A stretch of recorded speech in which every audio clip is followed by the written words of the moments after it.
let's get started. How's everybody doing today? Everybody doing okay? Happy Friday, everybody. I feel like it's been nice, actually. For a couple months there, we had a lot of interruptions. I guess it started with going to TI back in October of 2021. And then, holidays and getting sick here or there, going to this conference and going to the APA in New Orleans, going to the Youth Mental Health Summit in LA, going to the Streamer Awards, going to San Francisco for the GDC conference. I feel like for a while we've had interruptions. It's been really nice just being able to just stream 3 days a week. Yeah, we may go to TwitchCon. I don't know. I mean, we didn't go to TwitchCon EU for sure. So it's kind of weird. If I can just reflect for a moment, I'm grateful for a lot of what HG has become. And also, I don't necessarily enjoy it more than I used to when it was small. Right? Because I think at the end of the day, we started here on Twitch, and this is what's actually fun. Right? This is our people. And I think it's easy to forget amidst all of the growth and the, doing more and trying to be better and all that kind of stuff. It's easy to lose sight of what's really important. It's easy to lose sight of where we started and what you actually enjoy or what I enjoy, right? Which is talking to people. And I'm grateful that this thing called the internet exists. So now I can talk to lots of people. And that's really, really great. And was this initially a hobby? Marcus Platypus is asking. I wouldn't call it a hobby. This was originally an attempt to help people who I don't think would have ever made it into my office. So it felt more important. So when we think about a hobby is for me. Right? That's why I adopt hobbies. I want to learn how to paint so that I can paint. I don't think this was ever for my benefit, or at least that's not, that really wasn't the conception. What I really saw was a lot of people who needed help that I don't think necessarily needed therapy. And also that there was some basic stuff that we don't understand about mental health. And this is what's actually really promising about this when I was at the Youth Mental Health Summit in California. So the Surgeon General of the United States, as well as NAMI, the National Alliance for Mental Illness, hopefully we'll have chances to work with both of those organizations. But both of them are actually advocating for basic mental health education as a part of our educational curriculum. So I don't think I'm the only one that observed this, right? So I think that people all over are sort of observing this, that a basic understanding of how your mind works is actually one of the most critical things you can learn. A basic understanding of things even depression or OCD or anxiety, all that kind of stuff is really important.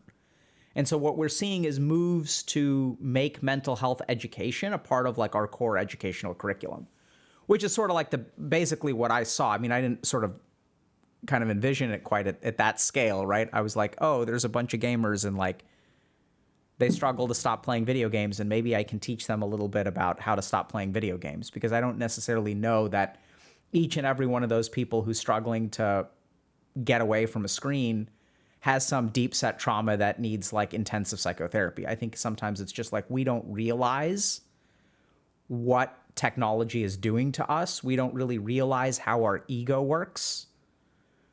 Right? So as you start playing more games and you start not doing as well in life, you feel bad about that. And then as you feel bad, oh, look, there's this mechanism that neuroscientifically numbs your negative emotions. So let's just do that. And then as we numb ourselves, we kind of end up playing a bunch of video games. And so we shirk more responsibilities in life. And the more that we shirk more responsibilities, the more that voice in the back of your head is hey, you're screwing up. And then you feel guilty, and then you feel ashamed, and now you're behind, and now you haven't shown up at class for a week. And so it's going to feel weird to show up on a Thursday when you skipped last Thursday and last Friday, which, like, it's easy to skip a Friday, right? You can start fresh on Monday. And then you just can't show up and, like, pretend like nothing happened. And, like, what are people going to ask if you're sick? Or are you going to lie? Like, you don't know. And so this kind of stuff, like, therapy can help with that, but I think it's just, like, basically understanding this cycle, understanding yourself. And that's why we set out to stream. How come people think this generation is weak? Do you think that's true? Or what a great question. So that's actually what we're going to be talking about today. So this, I guess we'll start. So a lot of people wonder, is this generation weaker? Right? So especially, like, we'll look at the boomer generation and we'll blame the boomer generation for thinking so little of us. And so what I'd love to talk to you all about today is, why is everyone so depressed? And, like, what's going on here? And I'm going to start with actually a quote from Krishnamurti. If you guys know who Krishnamurti is, he was like a teacher of meditation, I suppose, but, like, really the roots of meditation. He wasn't really, I know he was part of, like, a theosophical society and stuff, but he wasn't, like, inducted by a particular Buddhist or Hindu tradition. So he really taught some really basic core concepts about meditation. And what Krishnamurti said, he's got a really fantastic quote: "To be well adjusted to a sick society does not make you healthy." And I think what we're seeing is an astronomical rise in depression. So just to give you all a sense, so depression affects about 8.7% of people across the world. There's a slight gender variation there, where about 6.5% of men, 6.7, 6.8% of men, about 10.5% of women, averages to about 8 to 9%. That's the classic statistic. Over the last 3 years, that number has about tripled. So about 1 in 5 people now suffers from depression. And that number is actually higher so that's a point prevalence number. So what that means is that at one point in time, if I poll 1,000 people, about 190 of them, 19% of them, will suffer from depression. Now, the thing to remember about depression is that it's not constant. It's cyclic. It's episodic. So today, if I measure depression today on July 15th, 190 people will have it. And if I measured it again in 6 months, 190 people will have it.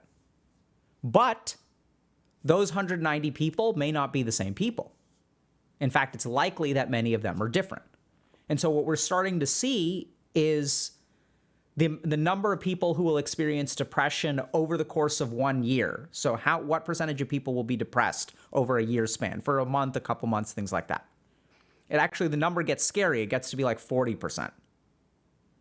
We saw that during the pandemic, things got a lot worse. So severity of depression increased by about 300% during the pandemic. I suspect that a lot of this was not...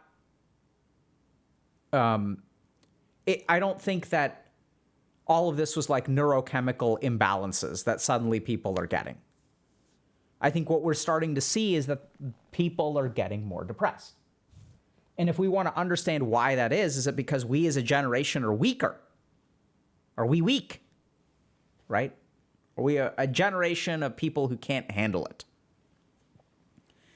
And so that's an interesting thought, right? But let's think about it like epidemiologically.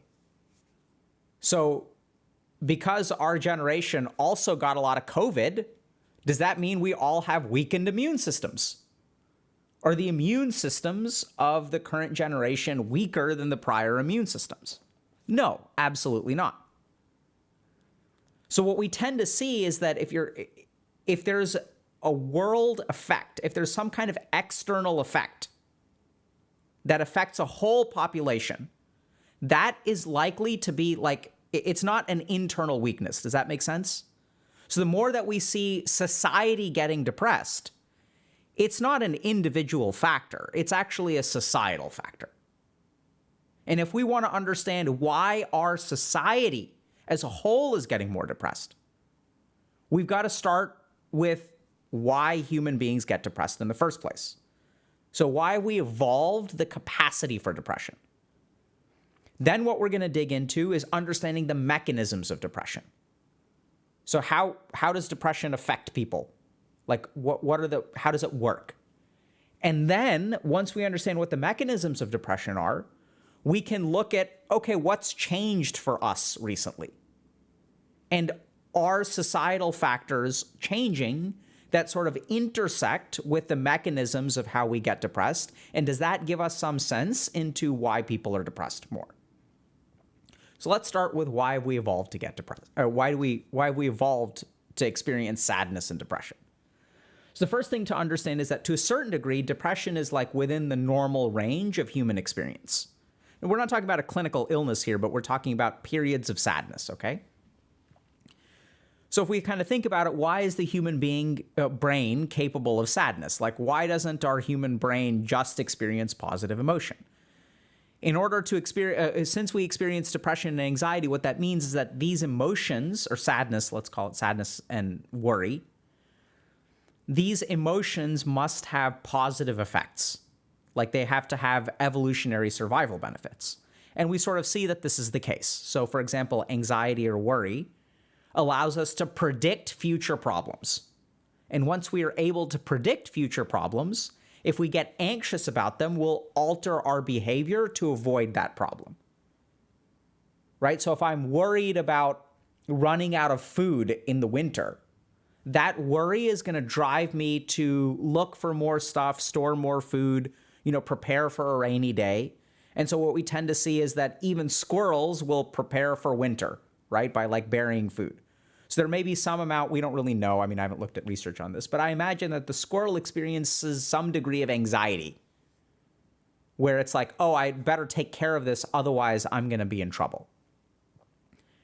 Well, what about sadness, right? So why do we feel sad?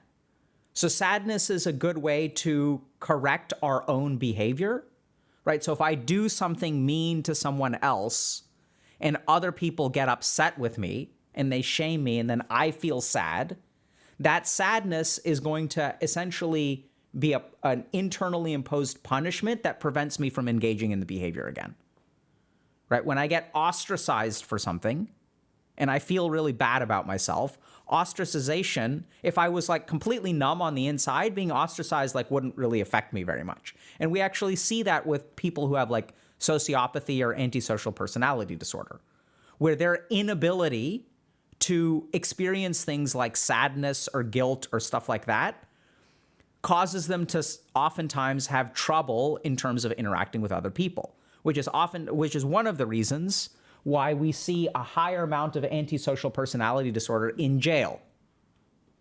So if you look at prisoners versus the rest of the population, what you'll tend to find is that prisons have a higher amount of antisocial personality disorder. And why is that? It's because they're not controlled by their negative emotions. They're not restrained by their negative emotions. So they end up doing worse stuff. And our society has decided, hey, if you're going to continue doing this stuff and taking advantage of people, hurting people, you're going to actually, we're going to put you in jail.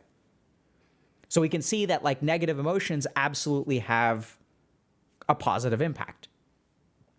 Another good example of this is the grieving process. So when I lose a loved one, I feel really sad. I don't feel like doing anything. It hurts, bothers me, things like that. And so what do we do when we feel sad and when we grieve? We have something like a funeral. Everyone gets together. We share our experience of sadness. We all miss these people because we feel alone when someone passes away. And when I get together with a group of people and I say to the rest of the world, I'm alone. And then someone else is like, I'm alone too. I miss this person too. Not only do we vent that negative emotion, but then we actually facilitate connection now that we've lost this person. Because, oh, you miss this person? I miss this person too. Let's talk about it.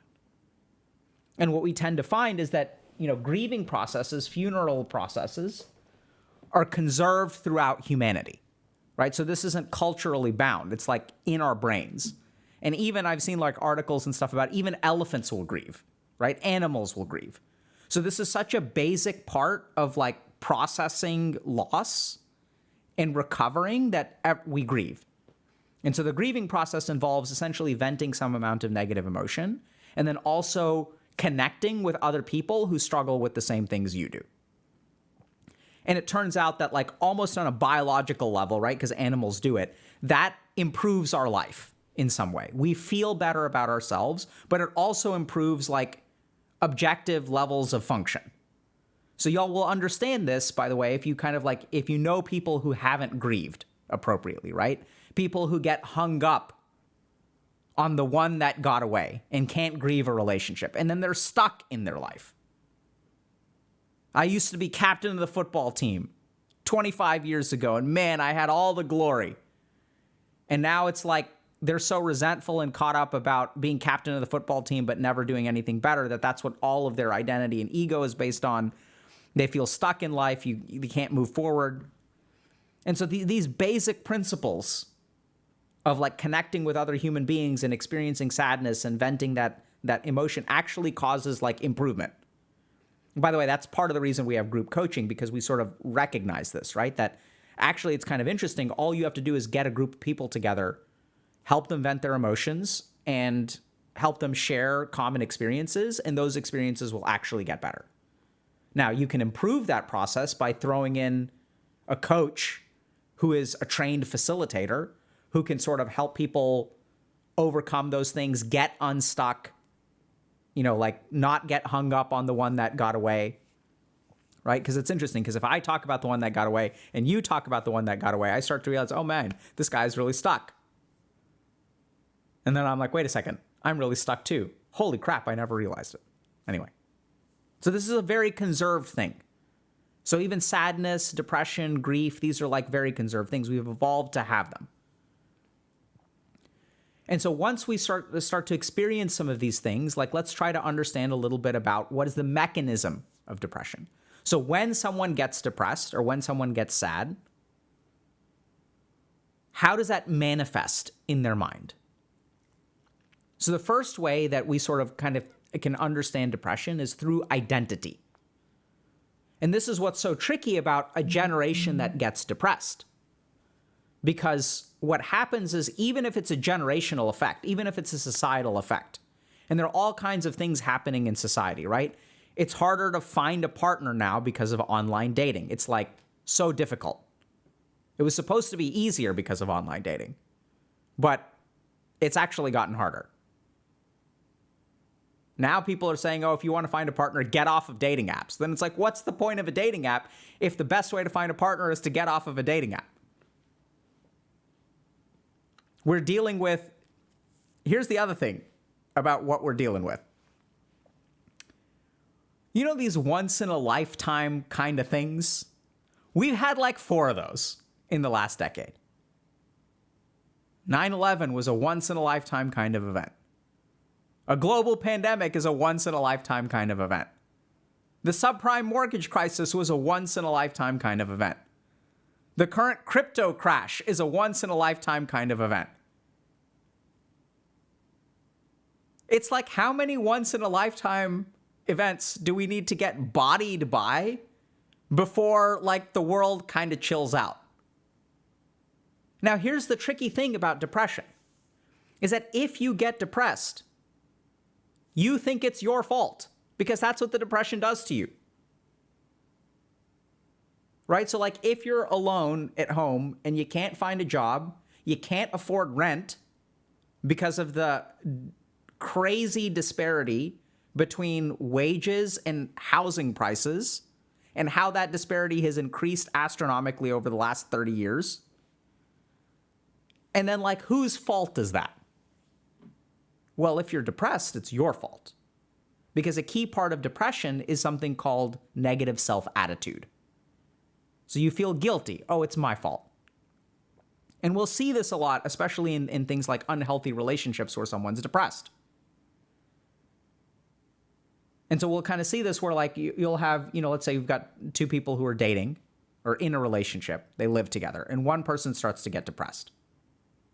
And then they feel responsible for all of the problems in the relationship.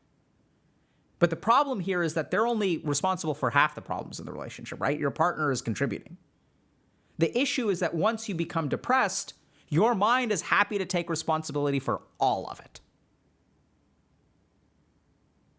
And now what we have is a generation of people who thinks that, oh, the reason I'm living at home with my parents, and by the way, 52% of people under the age of 29 still live at home. When you live at home with your parents, you think that's pathetic. Even people will tell you that's pathetic. You'll see on online dating profiles, you need to have your own place. Well, that knocks out 52% of people. And this is the tricky thing, right? Is like we don't acknowledge when we're depressed, we don't acknowledge that there are actually societal factors that are making it this way. Because sure, 50 years ago, if you were 28 years old and living at home, maybe that was a little bit sus. But now it's like more than half. So does that mean that it's my fault that I'm still at home? Because the depression will actually make you think that way. So the first thing to understand is that depression is about identity. That's one of the primary mechanisms of it. We also know this scientifically. For example, we have a part of our brain called the default mode network. The default mode network is the capacity for self-reflection. And what we tend to find in people who are depressed is that the default mode network is hyperactive. And we can't shut it off. And what it's constantly doing, it produces thoughts like, this is my fault. It's always thinking about you. It's always thinking about me. It's reflecting about myself. So a certain amount of self-reflection is healthy, right? But if I'm in a relationship and we have a fight, a healthy mind will think, well, what did this person do? And what did I do? We'll sort of balance that. A very egotistical mind will think only about the other person, right? So if we lopside it towards 100% this person's fault, this person's fault, this person's fault. And if you look at a hyperactive default mode network, that's going to be thinking 100% about you. You're only going to be looking at what you did wrong. And you're going to be assuming all of the blame. So that's one of the primary mechanisms through which depression happens. The next primary mechanism that we sort of see in depression is cognitive distortions. So this is where the depressed mind starts to see things in a different way. So there's no point in trying because there's no way that I'm ever going to get a job. No point in applying. Other people may be able to do this, but I won't be able to. And the funniest one is if you take a depressed person and you ask them, hey, you have a friend, or let's say you talk to someone else and they're depressed too. Even if you're depressed, you can encourage them to go get therapy. You can be like, hey, you deserve to feel better. Like, I'm so sorry that you're struggling this way, right? Like, you should go see a therapist. It would really help. But if I ask the depressed person, well, what about you? Should you go see a therapist? Nah, I don't deserve it. A therapist, someone else deserves to be helped by that therapist, not someone as pathetic as me. This is all my fault. I'm wasting someone else's time. I'm taking someone else's slot in therapy.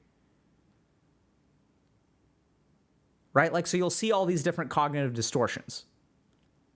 You'll start to think that you're not going to be successful. Other people can seek therapy. You can't seek therapy. So this is another big mechanism of depression. The third reason that people are depressed, and we sort of talked a little bit about this already, is because it's actually appropriate given your circumstance. So our brain has the capacity to make predictions about our likelihood of success or make predictions about the future. And sometimes the future is objectively bleak. And so it's not a malfunction of the brain. And this is where I'm sort of tossing around the word depressed, but what I sort of mean here, this is important. I've seen this in my office, and we talk about this in terms of Dr. K's guide in what I call congruent depression. Some therapists will talk about existential depression. So I don't know that this is like a neurochemical imbalance. But sometimes the reason that we get depressed is because our life is genuinely crappy. And it's actually an appropriate response to our circumstances. And this is the thing. So even as a medical doctor who prescribes medication, there's a big assumption that depression is caused by a neurochemical imbalance. But I don't know how to say this. Like, we don't actually know that. Right? That's the prevailing theory, but I want y'all to just think a little bit scientifically. How do we diagnose depression? And even the treatments for depression. What are we actually measuring? We're measuring subjective feelings. We're using questionnaires and scales and clinical assessments. We're not doing brain biopsies and measuring serotonin concentration in humans. Right? We're not doing things like spinal taps to measure serotonin concentration. A spinal tap wouldn't even be successful. You really need to do a brain biopsy and look at the neuronal space, the synaptic cleft, and measure serotonin concentration in that. We don't do that. We've done it a little bit in animal models. The reason that we assume that it's a neurochemical imbalance is because if we jack up the neurochemicals, people seem to get better. Right? So if I take a medication that increases the serotonin in my brain, that appears to help. But by the way, just so y'all are aware, there are some kinds of depression, like dysthymia, which is, I think, what I would kind of call congruent depression, which is like a more constant state of depression that is not really improved by like neurochemicals. So there's this assumption that it's all just a neurochemical imbalance. The truth is, as scientists and medical doctors, we actually don't know that. And there's also all kinds of other things that are like super simple in a sense, but it's so complicated people don't even realize it, is that we don't know that the neurochemical imbalance came first. Right? So there's this interesting division of medicine that I was studying briefly for a little while back when I was going to be an internist called psychoneuroimmunology. And so the interesting thing there is if I get a phone call that a loved one of mine is in the hospital, that's a psychological impact first. So do you think when I get the phone call, suddenly all my neurochemicals get messed up? No, the first thing that happens is psychological. I hear something. It has an implication for my mind. Over the course of the next 3 days, I start to feel depressed. Is there a neurochemical change at that point? Probably. But which came first? Is the root of the malfunction a neurochemical imbalance? Or is the root of the malfunction the mind? And essentially what research in psychoneuroimmunology shows us is that the root of the problem isn't necessarily in the brain. In fact, the brain is the mediating step between the original psychological insult and the immunologic manifestation.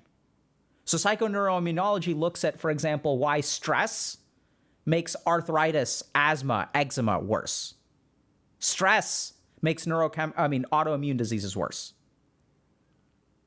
So even though we talk about neurochemical imbalances, and even though we treat quote-unquote imbalances, we're not actually sure that brains are imbalanced in terms of neurotransmitters. All we know is that throwing more neurotransmitter in there helps. That we're sure about.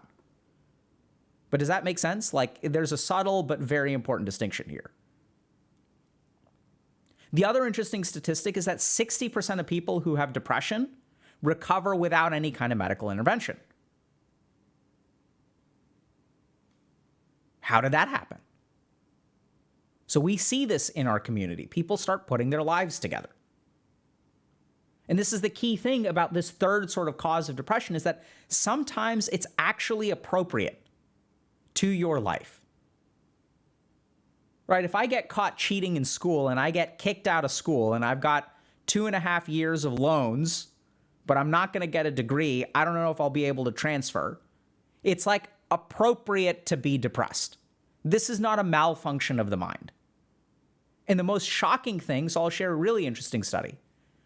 Someone was looking at what percentage of people who are suicidal actually have a mental illness. And there are a lot of methodological problems with the study, so I'm not going to cite it too heavily, but what the shocking thing that they discovered is that a surprising amount of people who were suicidal were not actually mentally ill. There's some serious methodological problems with the study. The biggest of which was they were looking at historic diagnoses, which doesn't account for the fact that a lot of mental illness never gets formally diagnosed and people just live with it.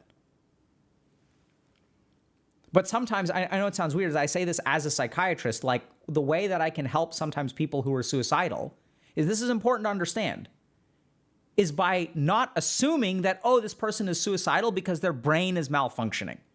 Sometimes that's true. Sometimes someone has everything to live for. They're happily married, they have kids, they have a successful career, they go on vacations, and their mind is so cognitively distorted, and they really do have almost like an organic mental illness that is like distorting their thoughts. That I've absolutely seen, where the suicidality is inappropriate. But the tricky thing, the devastating thing, is sometimes the suicidality actually makes a lot of sense. Sometimes the people that I've worked with really don't have a reason to wake up in the morning. It's not like their mind can't see all of the good things in their life. That's what we really see sometimes with a depressive episode. But the really scary thing is that sometimes people don't genuinely have a reason to wake up in the morning. Now, those people can still be helped. I don't think they should kill themselves. In fact, they can be helped quite profoundly, right? Just the kind of help is going to be different. It's about building a life that is worth living, and how that can absolutely be a struggle. But it's not like a pill is going to fix that. And so what are we seeing in society where depression is getting worse? Where we started this off, it was great. It was a beautiful question. The older generation sees us as weak. Well, like, if you want to sort of attribute that to an individual problem, you know, there's two options for depression. One is that it's an individual problem. It's like a neurochemical imbalance in your brain. But if it's happening to like a whole generation, if we're seeing a 300% increase, if we're seeing the point prevalence doubling over the course of 3 years, I don't think that that's on you. I think what's actually going on is people are appropriately losing hope, right? And it's manifesting in all kinds of weird ways. We see this in terms of like antinatalism. I once had a patient come into my office. This is my first exposure to this, where they were like, I don't know that I can ethically bring children into this world because I don't know if the world, like human life, will be unsustainable over the next 100 years. Like, I don't know if climate change is going to get so bad that we will it'll actually be like an apocalypse. And I don't know if I want to bring a child like into this world. Now, do you diagnose that person with an anxiety disorder? Right? Is this like their mind malfunctioning? Or is this like a legitimate concern? We also see it in terms of anti-work, right? Where we'll sort of see that people are getting like fed up. I just saw that, for example, 225 workers at a major publishing house have authorized a strike.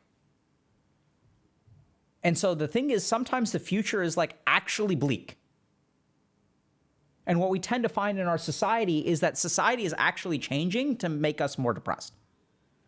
Not only in terms of the world is looking bleak, but also even in terms of the identity and the cognitive distortions.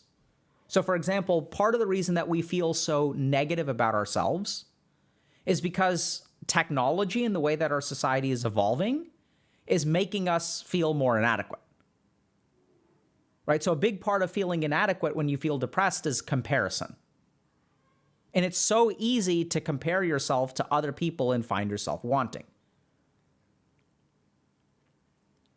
Right? Our sense of identity, we get to see like Instagram reality and all these other kinds of photoshopping and stuff like that, altered beauty standards and like all this kind of stuff. And it's like, we're also seeing, by the way, kind of interesting. So body dysmorphic disorder and body image issues are getting worse for everyone. What's even more disturbing for that is that historically body image issues have been, women have been the primary sufferers of body image issues, historically. So if you look at like body dysmorphia, like what percentage of women and what percentage of men, it used to be predominantly women. But men are catching up because equality. So we're seeing an alarming rise in body image issues in men. And I think that's, I'm not trying to comment about society and society is good or bad or like, is discriminatory against women or whatever. Like, that's not what I'm saying. I'm just saying that when it comes to mental illness, like, everyone's screwed. So we're seeing all kinds of things, right? Because the internet, social media, all of these things make us feel less about ourselves. And so this is like very, very fertile soil for depression to grow in. We also see that in terms of cognitive distortions, we'll see this a lot. And I think our subreddit is actually one of the healthiest places on the internet where people have these kinds of discussions. I'm not saying it's healthy. It's not where we want it to be, because sometimes it can be quite emotionally heavy. But I've seen like a lot of, I think, really productive posts that I haven't seen anywhere else on the internet. So I saw a post the other day where a woman was sort of saying like, I have a lot of like emotional hatred towards men. And I recognize that this is unhealthy, but I don't know what to do about it.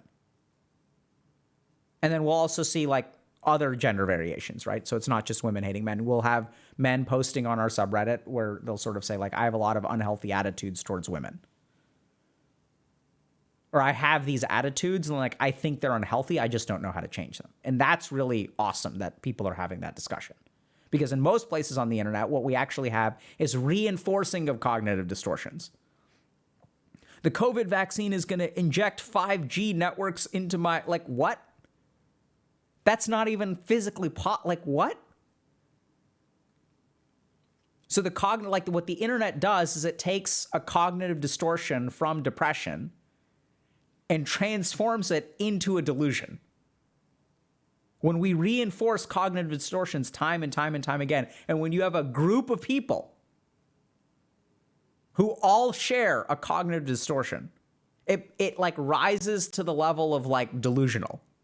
I'm not saying clinically, right? So I haven't evaluated any of these people for delusional disorder, but it becomes this like a better idea than that is like these sort of mass mental illness kind of outbreaks. We've sort of seen that where it's almost like a mass psychosis. There's some interesting papers about that.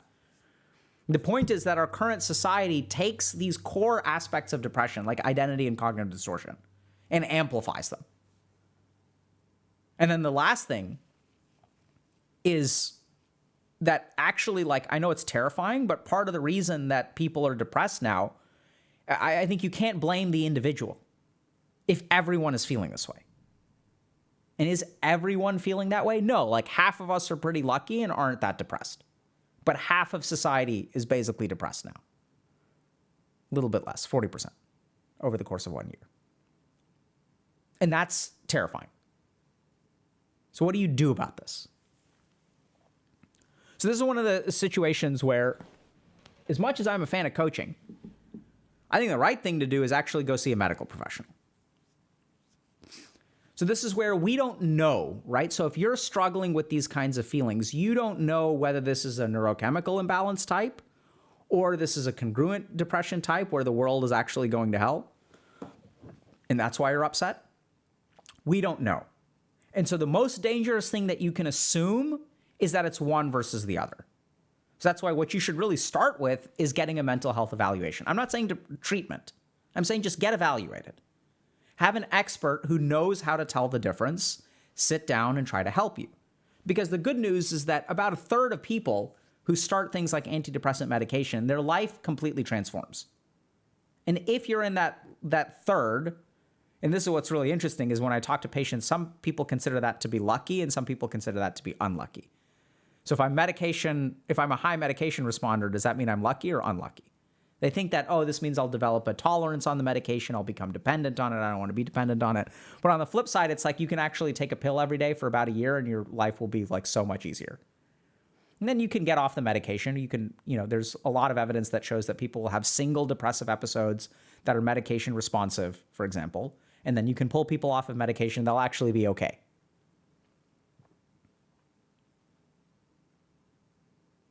So you should start by getting evaluated.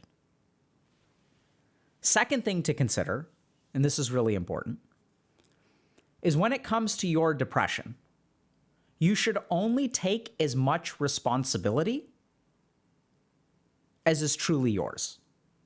So we see this when the mind is sad, right? When the default mode network is hyperactive. We're not talking about necessarily like this is a major depressive disorder or bipolar disorder or depressive episode. We're just talking about general aspects, right? More from an evolutionary standpoint. We tend to accept responsibility for a lot of things that are not our fault. And so now, like, not only is the economy in such a way where you're forced to live at home, remember 52% of people between the ages of 18 and 29 live at home. And each and every one of those 52 people out of 100 is thinking that they're pathetic. They're thinking, oh my God, I'm so pathetic. And they beat themselves up. And so then something tricky happens because you're starting to accept responsibility for things that are out of your control. And that is when you're doomed. Because now you're accepting responsibility for something that you can't actually change. And it feeds your depression, right? Instead of being compassionate towards yourself, you start to beat yourself up. So oddly enough, and this is what's so weird, is everyone is talking about taking personal responsibility, right? Like it's healthy to take personal responsibility. Even we advocate for living your dharma. Take responsibility for your life. Part of the problem in the world today is people are taking too much responsibility. And we're taking it away from the people who are actually responsible. My favorite is when I see a major, oil company talk about tweeting out about what are you going to do for the environment? It's like, my pledge is I'm not going to spill 5 million barrels of oil into the ocean. That's what I'm going to do for the environment. Right? It's like, what's going on here? And I'm not saying that all oil companies are evil. I think fossil fuels are a useful tool for human society. But let's just be clear about what percentage of the problem, when you tweet out at the general public about what they're going to do for something, what percentage of the problem are you actually responsible for? And so oddly enough, I think actually part of the problem right now is that individuals are accepting too much responsibility for societal problems. And we see this when it comes to depression. And I see it a ton. I see tons of people who are blaming themselves for being unable to find a partner when the system is rigged. You spend more and more time on dating apps. Dating apps, I don't know that dating apps, the primary outcome that dating apps are designed for is finding a partner. I don't know that. I'm not saying they're not. Maybe they are, and I'm just ignorant of it, right? So if you're like the CEO of like a dating app and you say, oh, Dr. K is wrong. No, that's absolutely what we do, and we do it very successfully. Here's the data. Then I'll be the first to say, okay, my bad. I haven't actually reviewed the data. But from my perspective, what I've seen is that it doesn't seem to be working the way it's supposed to. So much crap in the world isn't working the way it's supposed to. And the problem is, as we get depressed, we take responsibility for that. We start to think it's a personal shortcoming. And the interesting thing is, as you start to take more responsibility for something that's not yours, what does it do to the person on the other side of the table? When everything in the relationship becomes my fault, what does my partner start doing? Well, actually, they just continue doing what they're doing. They don't actually change. They don't contribute to it. As I accept full responsibility for everything, the other side of the equation is just going to even that out. Right? So another like simple example is I was looking at someone who's frustrated because,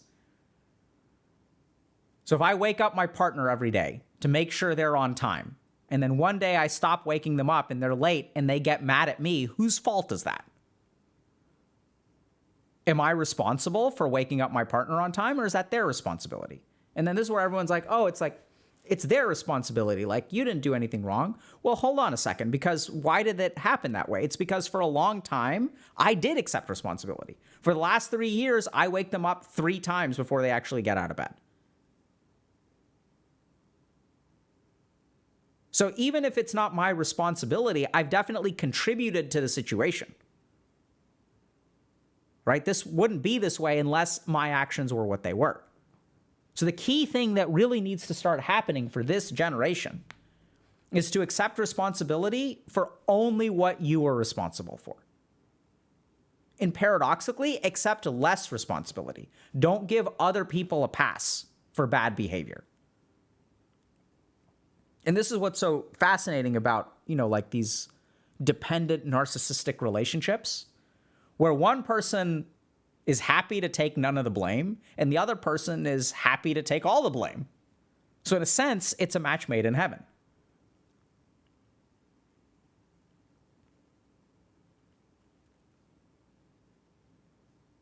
And this is where I think there's a lot of practical stuff, right? So you may say like, okay, but like I can't change society. Well, this is where like if someone's asking a question, how do you know what you're responsible for? So you're responsible for a small change in society, but that's all you're responsible for, right? So if you exercise some amount of political power, you can vote, right? You can vote for things. And this is where you may think, oh, like it doesn't matter if I vote, like the world is too corrupt. Yeah, the reason the world is that way is because they've tricked you into thinking that you don't have any power. And the moment that you surrender your power because you don't think you have any is like the moment they've won. No snowflake thinks it's responsible for the avalanche. But we've seen how individual people taking small actions and then other people piling on can actually affect real change. So the Me Too movement is a good example of this, right? Where people were like, hey, by the way. And prior to the Me Too movement, what was going on? Well, people like didn't think that they had any power. They're like, if I say anything, no one's going to listen. And so what should you do for if society is going in the wrong direction? Exercise whatever power you do have. What's up? You didn't do your disclaimer. Okay. And so this is really important, that you stop accepting responsibility for what you are not responsible for and exercise whatever power you do have.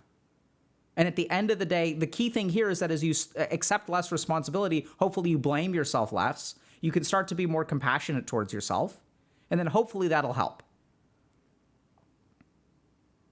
So it's a good question about, is the current generation weaker?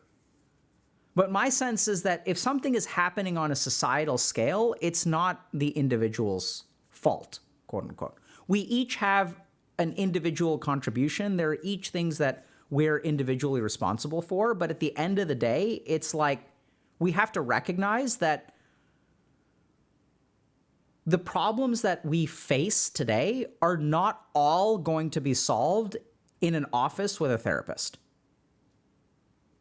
Now, should we start there? Absolutely.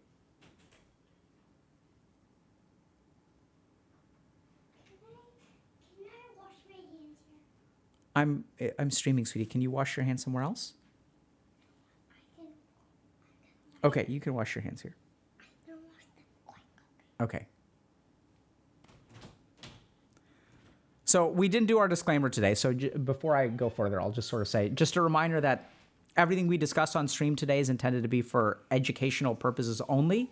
Nothing is intended to be taken as medical advice. And if y'all have a concern or question, just like we talked about, one of the first things that you should actually do is go see a mental health professional, right? If you're concerned about whether this is depression or not depression, the whole point is that you're not trained to know.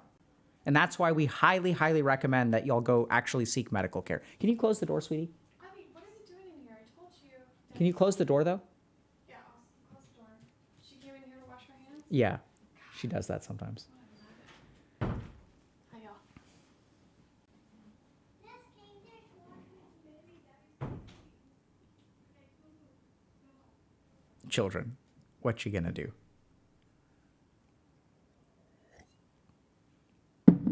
There is hope in the world.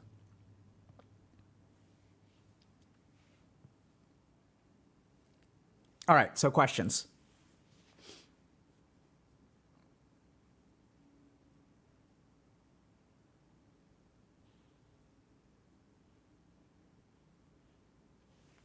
So a couple of things. Someone's asking, could you lecture about dysthymia? So we could lecture about dysthymia, sort of. The thing is, half of Dr. K's guide to depression overlaps significantly with a lot of the stuff that I would talk about in dysthymia. So what I talk about there is what I call congruent depression. Now, it's not clear whether that's not necessarily dysthymia. But when I think about persistent depression, which is what kind of dysthymia is, that tends to be unresponsive to medications. In my experience as a clinician, that's where like putting your life together seems to be the most effective, quote unquote, treatment. So, it's kind of like, it's a weird, there's a lot of nuance there. But I think that a lot of people who experience sadness, let's say, or hopelessness in life may not be clinically depressed or even clinically diagnosable with dysthymia. And that's where a lot of like what we struggle with, right? So as we look at these evolutionary perspectives on depression, like why does the human mind get sad? Is it an illness, which is essentially a malfunction of what we're supposed to be doing? Or is it actually like appropriate given our circumstances? And what really terrified me as a psychiatrist is the more that I actually got to like spend time with people, the more I discovered that I don't think this is actually a malfunction. I think this person has every reason to be depressed and suicidal.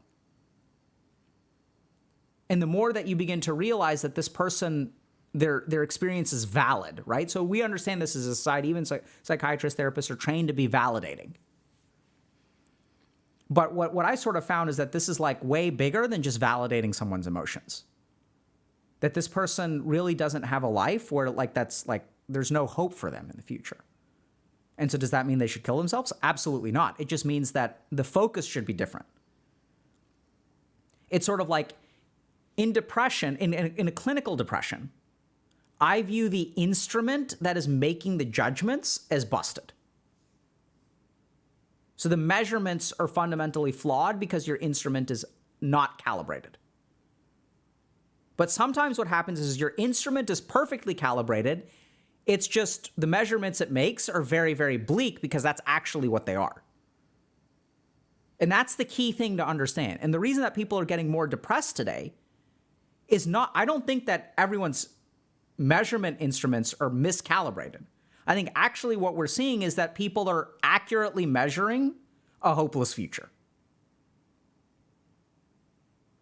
Now, that doesn't mean that it's going to remain hopeless. It doesn't mean that we should give up hope. It just means that the way that we need to fix that problem is going to be different. Because calibrating the instrument, like, for example, starting someone on an SSRI if they have existential depression, even studies show that that's actually not going to be effective because the instrument's working fine. It's actually building a life. It's actually, paradoxically, accepting responsibility for only what you control. Someone is, Ciro Sid is saying this really well. Not hopeless, but bleak. That's a great example. A great way to put it. Because the future may be bleak, but I, for one, believe that a bleak future can be altered. Right? Like you can fix that. It just takes effort. And the problem is when we start to get depressed and we start to blame ourselves for everything, we take that responsibility away from some of the people who are actually responsible. And in doing so, we create a standard for ourselves that we can never fix. Because if I'm in an abusive relationship, and I accept responsibility for the other person's behavior, oh, it's not that person's fault. They just had a rough day today. The moment that I accept responsibility for their behavior is the moment that I have locked in that bleak future. Because it really needs to be fixed by them. But not holding them accountable is going to do me. So for what it's worth, Schema Safe is asking future looks bright in some aspects. I think future looks bright in many aspects. I think future looks very bright. So let me give you all just a couple of things that makes me hopeful. So even in terms of stuff like climate change, like, oh my God, are we going to like destroy the universe or the world and make it uninhabitable? So first of all, we're already moving more towards like renewables and stuff, right? So like electric cars are the fad, like solar panels, like people are putting solar panels on things, like things are moving in the right direction. The other thing is I recently saw this article where scientists at MIT came up with some kind of space bubble that would like cool the earth by a couple of degrees. Like, so human ingenuity is amazing. Can you all think like 20 years ago, we didn't have smartphones. There was no internet on your phone. Didn't exist. So I have a lot of faith in human ingenuity.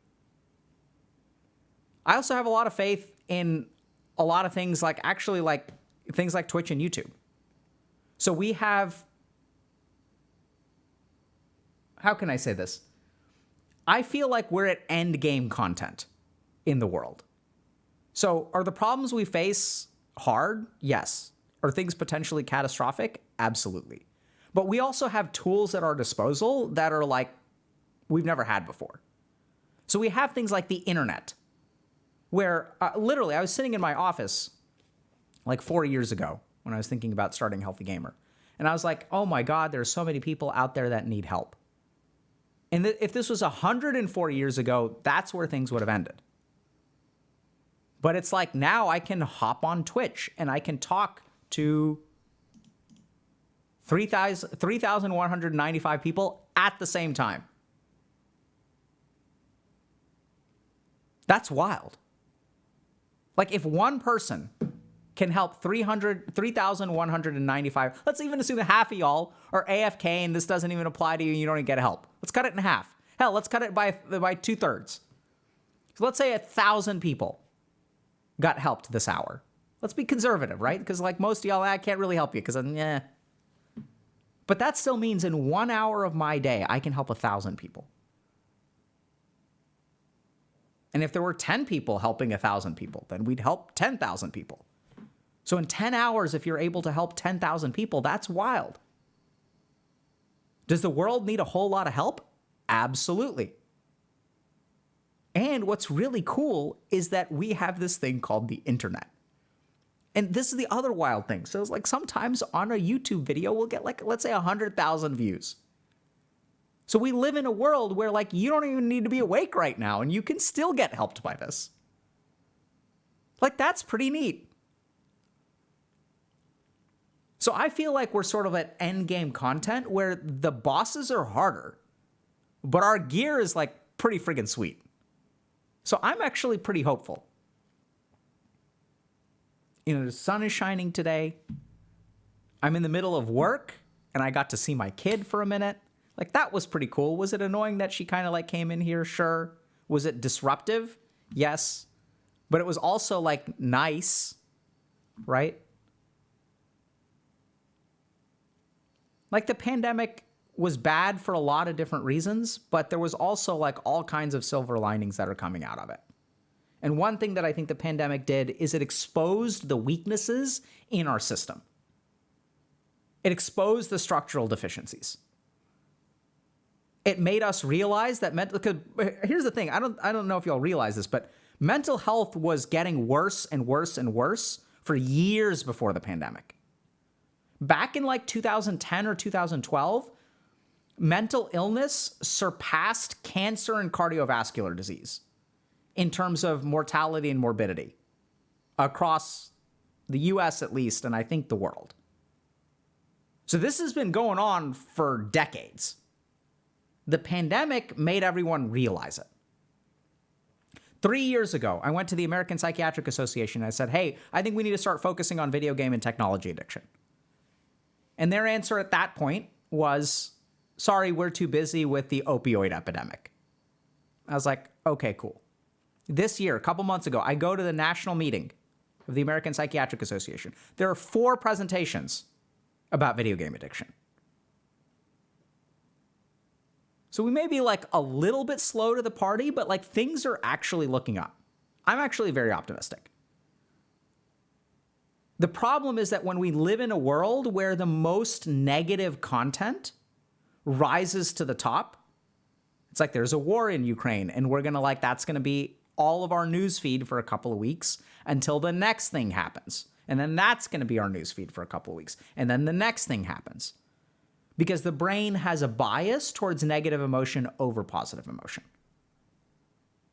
So all of these entertainment websites, I mean, not entertainment websites, news websites, what do people click on? The stuff that scares them the most.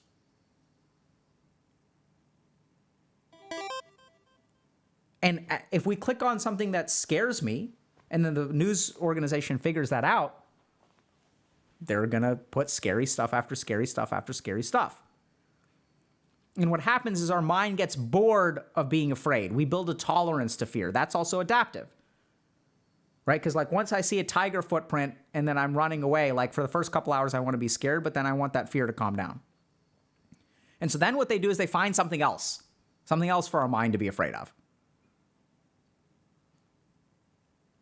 So that there's like all this artificial, or not artificial, I'd call it inflated bleakness in our society. And that's part of the reason we're all depressed.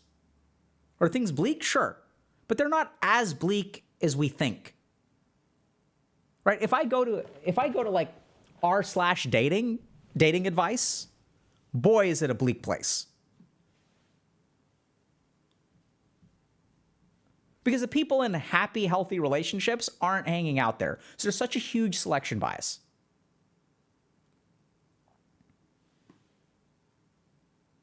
Right?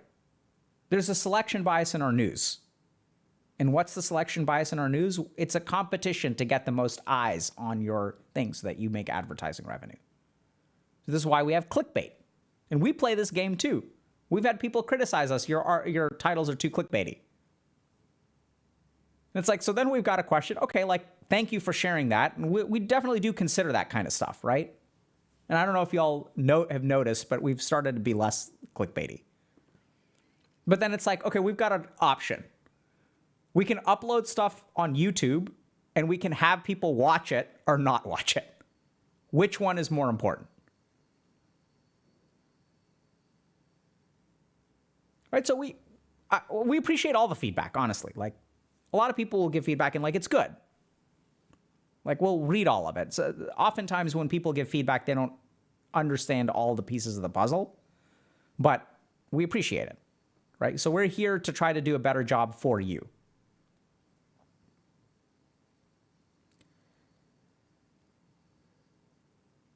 Anyway, the rant doth endeth. So just a reminder once again that everything we discuss on stream today is intended to be for educational purposes. Nothing is intended to be taken as medical advice. And if y'all have a concern or question, please go see a licensed professional.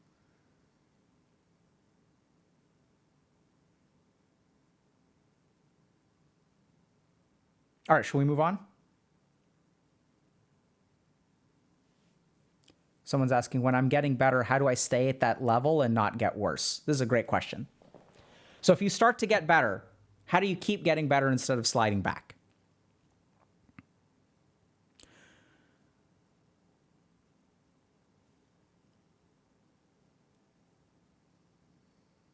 The tricky thing about getting better is that so when I feel bad, that amount of feeling bad can sometimes serve as motivation to get me out of that pit. And that motivation causes me to like do things to hopefully take care of myself. And if I do enough of those things, there's a lag time between doing those things and feeling better. So if I stop eating fast food today, for example, I may feel better, worse for the first few days, and then I'll start to feel better, let's say next week. The problem is that lag time between doing the right thing and getting the reward for it creates a situation where now that I've skipped fast food for a week, next week I feel pretty good. And then I can start eating fast food and I'm still going to feel pretty good for a couple of days because all the effort I put in last week, I'm sort of like harvesting that fruit today. Whereas the fruit that I'm going to harvest from eating fast food today, I'm going to harvest tomorrow. So the key thing here is that when we invest in making our lives better, there's a lag time. There's also a coasting where on a day-to-day basis, if you've like taken care of, let's say I've exercised for the last 2 years every single day or 6 days a week. And then I can take a month off and I can still get all the benefit of that exercise. And every day that I take a day off, I get no negative, I get no negative effects from skipping my workout. The negative effects happen a month later. So if you're on an upward swing, the most important thing to do is keep doing what you did yesterday. Keep doing what you did last week. It's sort of like if I work and I get a paycheck and that paycheck goes into my account, and now I have $1,000 in my account because I'm making $100 a week. How do I keep growing my account? Do I stop working? Because if I stop working for the next 5 days, my account is still going to show $1,000. So the key thing is keep doing what you did to get there. And it's really tricky because a lot of times what people will do is they'll like stop doing what they did to get there. I've understood this even myself. So like some time ago, I stopped learning. So I realized like for many years, I was studying very hard. I was reading books and like trying to like learn about all kinds of stuff. And then I wound up, at a relatively prestigious institution. And my responsibilities were really about work, right? So I was like at some place where I was like, oh, like this is where smart people end up. Yay. And then I just started like focusing on like the 9 to 5 of it. And then after a year or two went by, I realized, oh crap, I've actually started stagnating in terms of my own growth because I made it, right? You study really hard to end up at the prestigious institution. And then it took me a couple of years, and then I was like, oh crap, like I better start learning again because I can't coast. The work that got me here, I could coast, but the work that got me here is really what made me successful. And do I want to continue to like grow and learn and help people? If so, I can't really coast. So I'd say keep doing what you had to do to get to the top of the mountain. That's what's really important.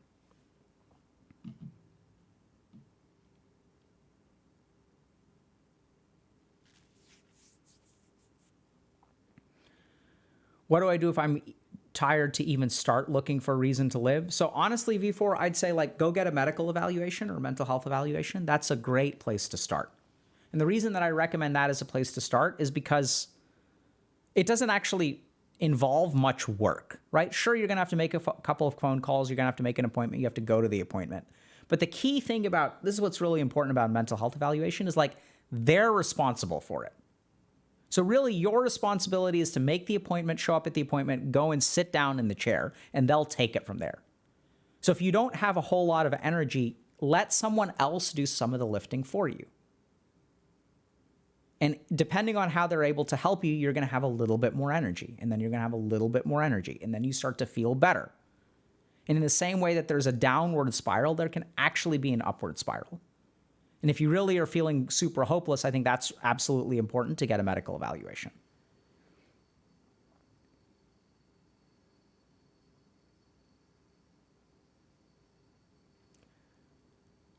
X Car Talks is asking, so do you feel that, I'm assuming that's pornography, and gaming creates too much dopamine in the brain where productive things like delayed gratification are harder to do, like reading, eating healthy, exercise, study? Absolutely. So we did a video about debunking dopamine detoxes or dopamine fasts, right? So y'all can definitely watch that stuff. I think it's on YouTube. Other thing is we have a whole guide to Dr. K's Guide to Doing Stuff.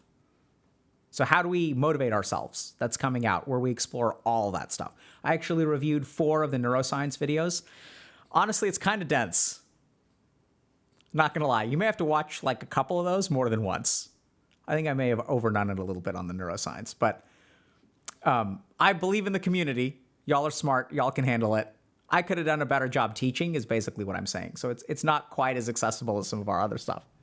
But hopefully, the important thing, though, is that it's accurate, right? I wish I could have made it a little bit more accessible, but it's like, it's accurate. But the key thing is that the brain is complicated. Right? The brain isn't simple. It's not like E equals MC squared, where it's like, even that's, it's an equation, but it's an incredibly complex equation. So yeah, we go into all that kind of stuff and what to do about it. Okay, we've got posts and stuff to take care of and we're running behind, so. Okay, let me take a break, rest my voice.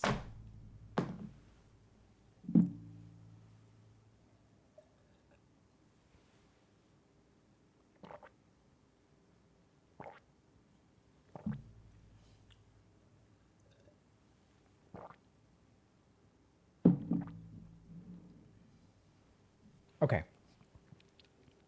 So the next couple posts we're going to talk about are going to have to do with the ego. And so, yeah, let's kind of dive in. This is kind of be a little bit of a unifying theme. So the world is too demanding. I genuinely do not understand how humans do it all. So much that is expected of me while there is not enough time. I'm currently enrolled in a summer class, which means 4 chapters of astronomy a week. Being a slow learner, it takes me over 20 hours a chapter, leaving me with a failing grade despite my attempted commitment. Topple that with work, laundry, cleaning, cooking, grocery trips, socializing, sleep, exercise, therapy, grooming, meditation, etc. I have no time to draw, which is what I'm going to college for in the first place. Let's not forget that all the other tedious tasks I've been putting on the back burner, such as getting my phone screen replaced. Hey, me too. I don't know if y'all can see that, but that's cracked. Oh, keeps on. Anyway.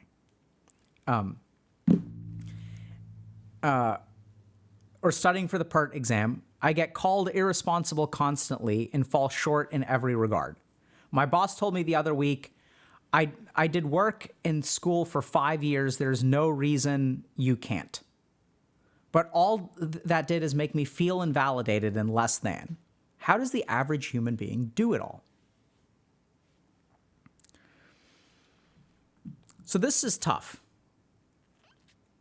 Because sometimes it really feels like the world is too demanding.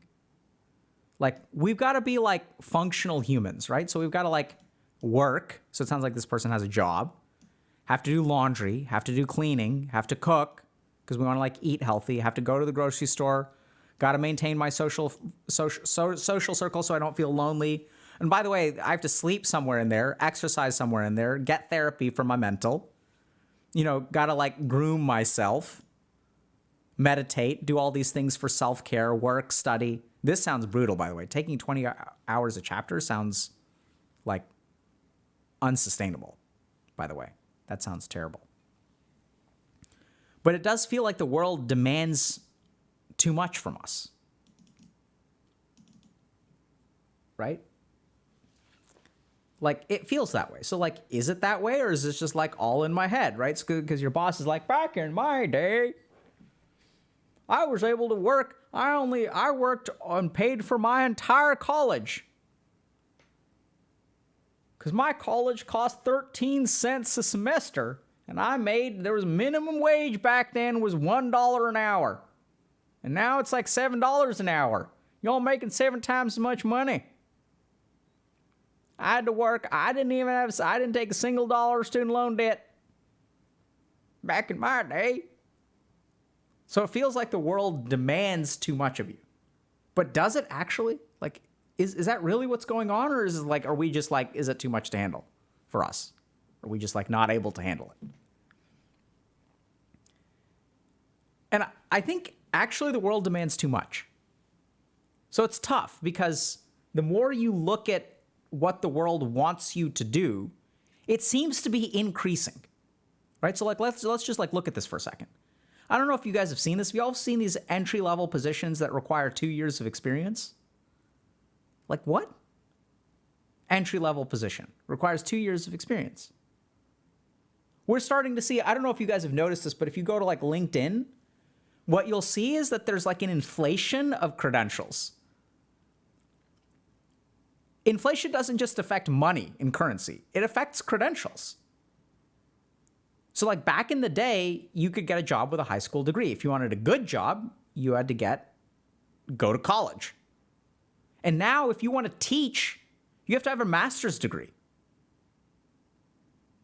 So like over time, the world is like literally demanding more of us. And you'll see this if you go to LinkedIn, because people will have all kinds of letters after their name. It's like 20 years ago, you had like a couple letters. Like you had an Esquire. But now we see this especially in medicine, where like you'll get all these weird kind of, APRN, ABPN, functional 4MM, 4FMM, MD, MPH, PhD. Those are the old ones, right? And now we've got like all of these additional letters. A couple of years ago, someone was inviting me to, was wondering, could I teach meditation? And I was like, sure, I'll come and teach meditation. And they're like, oh, by the way, are you a certified meditation teacher? And I was like, no. And they're like, you haven't done any certifications? And I was like, no. I went to India. I hung out in the wilderness with like monks for a couple months or years, but I didn't get no certificate. Like, this weird dude whose name I don't know, who's a monk, who was like living out in the wilderness, like they didn't give me a piece of paper. That wasn't a part of it. Right? I'm a certified yoga teacher. I got a certificate for that. But there wasn't like a meditation certification. It was like after you do your yoga certification, for those of y'all that like were really good at yoga, you got invited to go study with the dude in the woods. And so I went and studied with the dude in the woods for like 3 months. I'm pretty sure I can teach this class. I'm pretty sure that I will be able to teach a lot about meditation, but I have no certificate. So here's what's happening in the world. Things are getting more mass produced. Everything is becoming more mass, right? It's just growing. So back in the day when I was like trying to date, I would like go on, let's say, a dozen dates with a dozen people. But with the advent of online dating, now I can look at 1,000 people instead of just 10. Now, job applications, we get, like the number of job applications that people are getting astronomically rises. The number of jobs that you're applying to astronomically rises. So everything is getting more and more mass. The world demands too much of you. And that's because like what's happening is as I get 1,000 applications, if I'm an employer, how am I going to filter them? Because I can't really look at who you are, right? I don't really care about you. I care about all the boxes you're going to check. Because that's the simplest way. And so what's happening in our society is we're starting to use more and more proxies instead of like understanding who a person is. Is this person a good fit for the job? Well, I have 1,000 applicants, and the more applicants, the better, by the way, right? Because that means we can be more selective and we can find the best person. So if we have 1,000 applicants, 100 of them have a master's degree, 800 of them have a bachelor's degree, and 100 of them has a high school degree. That's pretty easy. We're just going to knock out the 900. And now suddenly we have credential inflation, where what used to be good enough with a bachelor's degree, now you need a master's degree just to be competitive. And now, if you think about it, 100 years ago, there were no demands for collegiate education. 30 years ago, 40 years ago, there was a demand for a bachelor's degree. Now the demand on you has literally increased. What you used to be able to get with 4 years of your time, you now have to spend 6 years of your time. Sorry, that's 7. 6 years of your time doing. Some master's degrees are 3 years, so there's 7. And now as a world, we've got negative effects of social media and technology, and now the whole world is a little bit more depressed, so now therapy gets tacked on. And now in order to manage all of the stresses of life, because remember that it's not like the job has gotten easier, right? So I remember there was this Calvin and Hobbes comic where Calvin's dad is railing because a rush job used to be like a 2 or 3 day turnaround. And now a rush job is like overnight. And now a rush job is within the hour. Like, so literally the pace of things is increasing. The amount of investment that people are asking you to make is like objectively increasing. Because now if you want to date, like you can't not exercise and be swolger. Right? You got to have ripped abs and you got to be this thin and you got to be this handsome and you got to do this and you got to do this and you got to do this. And by the way, people are using filters now. So everyone looks better. And so now like you're competing against like a standard that is artificially enhanced through computers. So the world demands too much. Like actually, yeah. Yeah. I'm going to go ahead and say objectively, yes. I don't think it's like weakness on your part. Like seriously, like if I'm wrong about this, like tell me I'm wrong.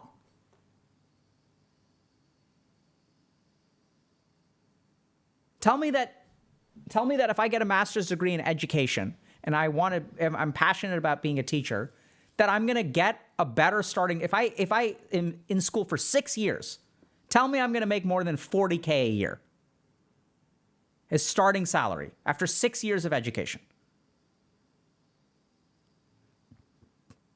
So everyone just wants more. And then what happens is you try to fulfill all these things, right? So then what happens is like, if you look at like dating profiles and stuff, right? You got to check all these boxes. You got to be this tall, make this much money, have physical characteristics that are so many inches, can't have kids. You got to be okay with my kids. You got to have your own car. You got to have your own apartment. You got to make this much money. You got to be okay with me being unemployed.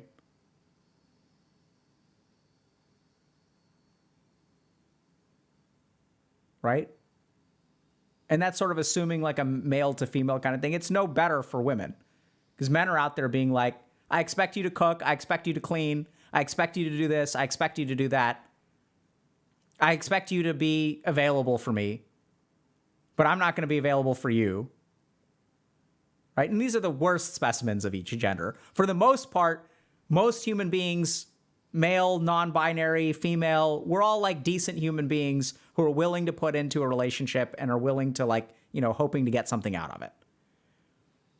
The problem is that the world doesn't make us think that way. And the more demands that jobs or dating profiles or other things put on us, the more we try to live up to them. Right? Because now I got to be this and I got to be this and I got to be this. And you could sort of see it right here, right? You can see it. 20 hours of chat, that sounds rough. And then failing on top of that. And then you got to do all this stuff. And then let's not forget like getting your phone screen replaced. Studying for the PERT exam. I don't know what that is, but okay. Right? And then your boss is like, back in my day. So you try to actually do all that stuff, right? You try to make your boss happy. You try to exercise. You try to meditate because you got to be like a good human being. You got to take care of yourself. Got to accept responsibility. And then what ends up happening is you lose yourself in the process because you're trying so hard to become this thing. You're trying to take who you are and mold it into whatever the check boxes of the job that you're applying or your boss wants or the person you're trying to date or whatever. Because this is what the world is demanding of us, right? It's demanding for us to be more. I need you to be more than you are. I don't care about you. I need you to check all these boxes. And every year that goes by, there's going to be one more box that you got to check. Because of the mass nature of things. And so you start to lose yourself. And then you start to burn out. And then you don't even know who you are or what you want because you spent your whole life molding yourself into what other people want. You checked this box to make your boss happy. Checked this box to make your date happy. You checked this box to make your parents happy. And then you're lost. Maybe even you succeed. But boy, was it tough. Boy, did you have to spend 20 hours on each chapter of astronomy. Even if you succeed in the end and you pass the class, it's like, oh my God, was it even worth it? And then sometimes we end up in a place where it's like, in the worst case scenario, we're like completely burnt out, don't feel like doing anything. And even in the best case scenario, we have a successful career. We're dating someone who on paper is like a good fit and my parents like, but like the relationship feels kind of empty to me. My partner is like really, really emphasizing like that, it's really important that I continue to grow and be better and whatever, because they have all these financial demands on us and things like that. Right? It's really important that I make money because they've got all these crypto ideas that they need to invest in, and like they're going to double it and triple it and 10x, but they're not going to work. They need me to work so that I can pay the bills and stuff while they do the crypto. And then sometimes you even feel trapped in a life that other people around you are like, oh, wow, you're so lucky. And you're like, I don't feel lucky. But you're not allowed to say that because you're one of the lucky ones. And your partner is so successful and so intelligent, and you have such a good job. You work at Google, so no being depressed for you. Do you know how many people would want to work at Google?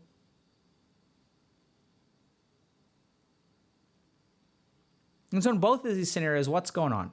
We've lost ourselves. Bit by bit, we've taken a piece of ourselves, we've squashed it, trimmed it, shaped it, and stuck it into a box that someone else wanted us to be. What do we do about this? How do we reconnect with who we are? How do we become what we are supposed to be, what we want to be, in a world that demands too much of us? So first thing is discover actually who you are.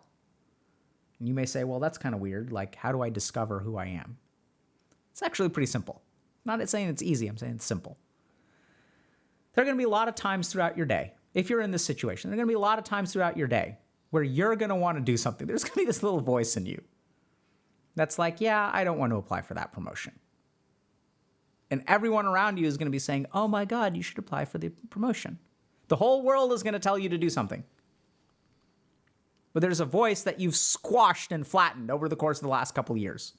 Just listen to that voice. What's it saying? We're not necessarily saying that you should apply for the promotion or shouldn't apply for the promotion. You should at least understand and listen to that voice. Listen to that tiniest little part of you that's telling you like, hey, I don't want to do this. And talk to it. Tell me why you don't want to do this. What's going on here? How does this feel? Learn how to listen to yourself. Second thing is align your actions with you. So in our life, we have a lot of goals. I need to get these letters after my name. I need to do this. I need to do this. I need to do this. I need to do this. So for each and every one of your goals, grab a piece of paper, write it down. Write down each of the goals that you have. And then ask yourself for each of these goals, where did this goal come from? And you may say, oh, they all come from me, right? Because all my goals come from my mind. But that's where you got to tunnel down and be a little bit critical. When did I decide that I need to lose 10 pounds or gain 10 pounds? What was going on in my head? Is this because I want to stop feeling embarrassed when I walk outside? My friends are having a pool party and I don't want to be ashamed of taking off my shirt? Because that doesn't sound like it's coming from you. Really. It seems like it is, right? Because you don't want to feel those things. But what it's really coming from is the judgment of others. I don't want my boss to think ... I don't want my friends to think ... What you can even do is like ask yourself where the goal came on. Column number 3. Is there a part of this goal that is about what other people think?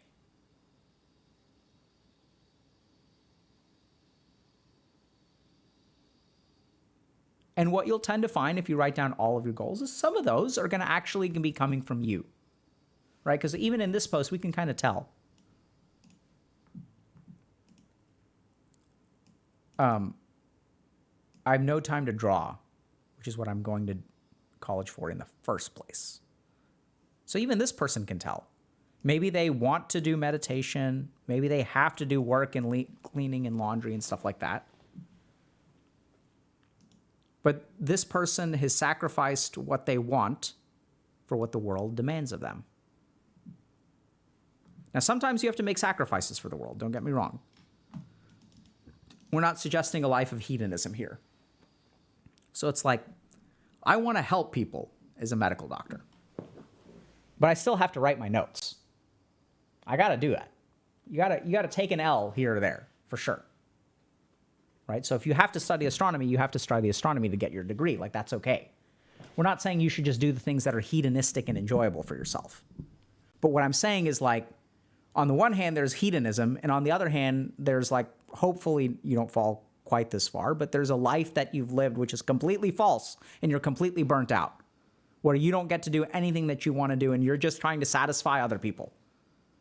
And what we want you to do is move it to the middle, right? Where life is like, you don't get to do what you want, but you get to do what you want some of the time. I mean, come on.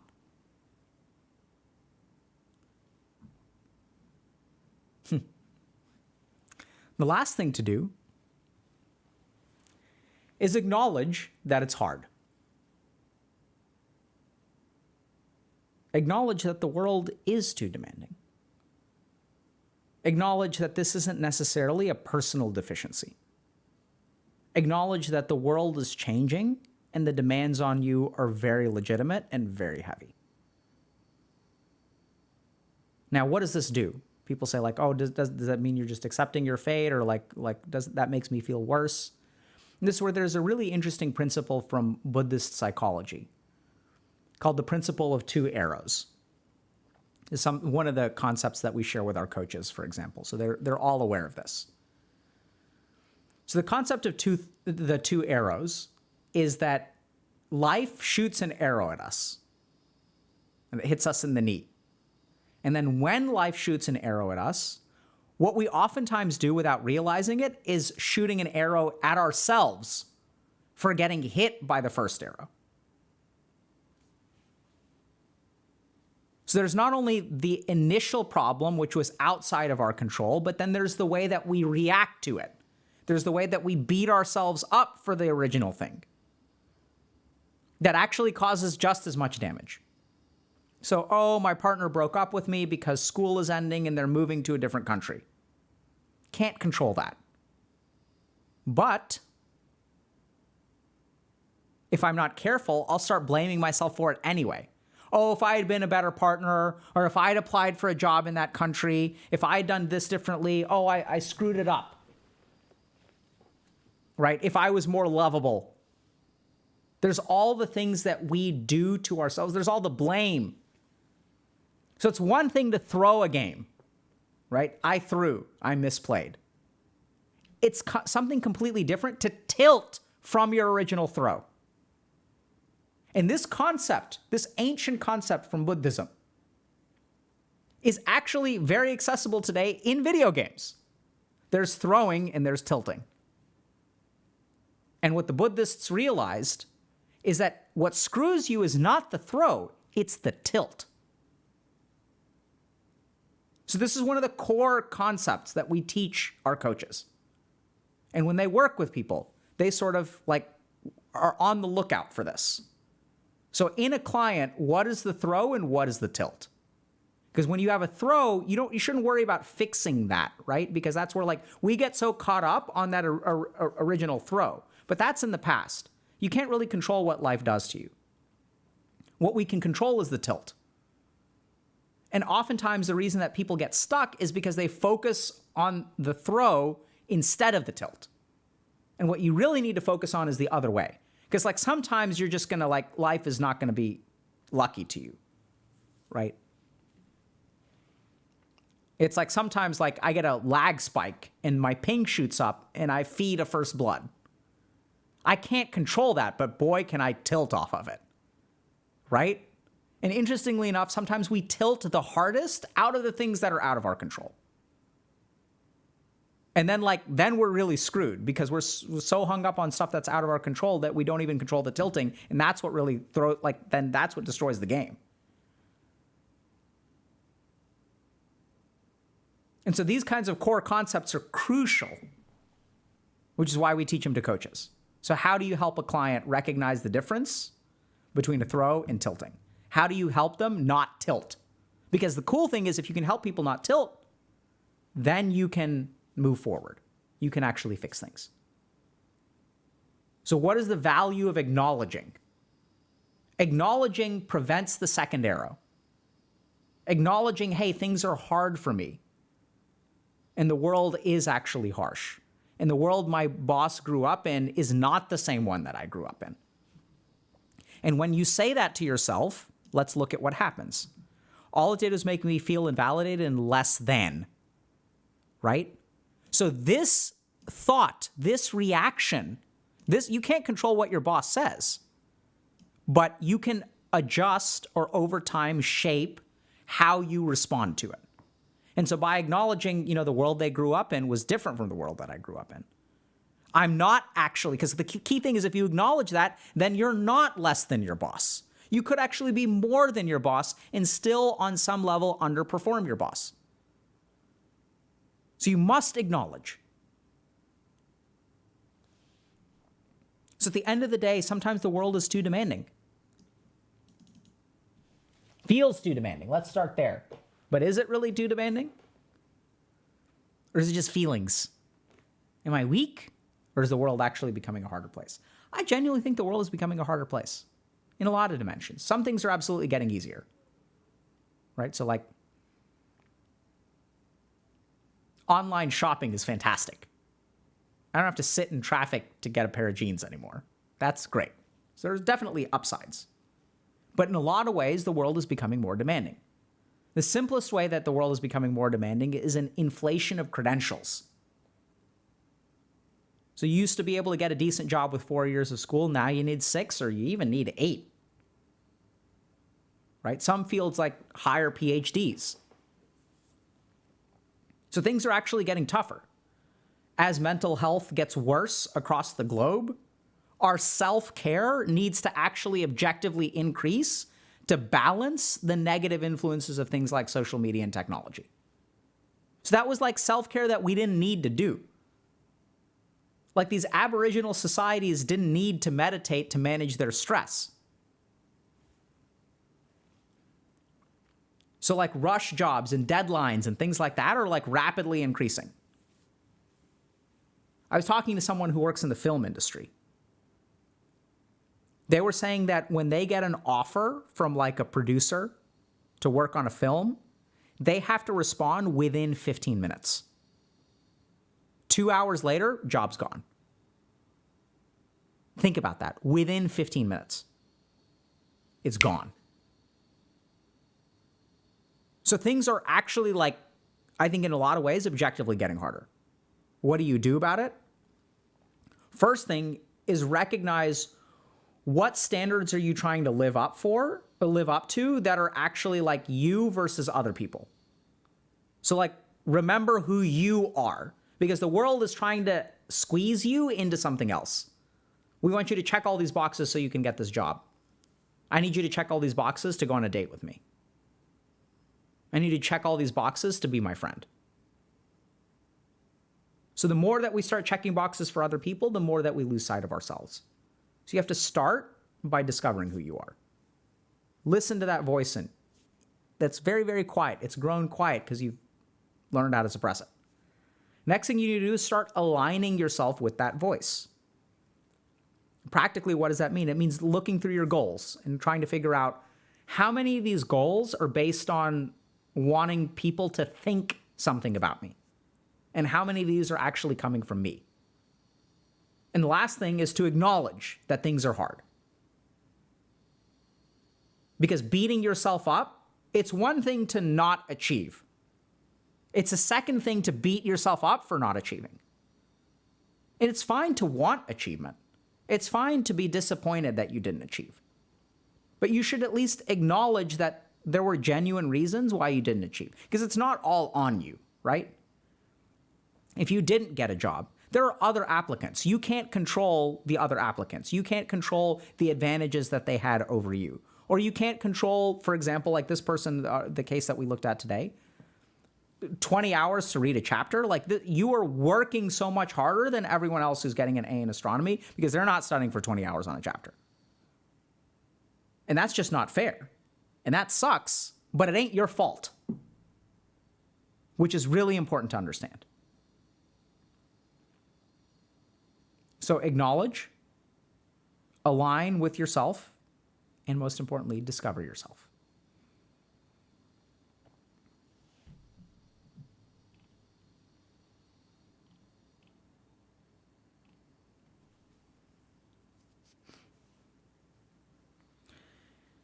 If you can't succeed, why try? Great question. The problem with that question is it's an unsolvable question. If you can't succeed, what is success?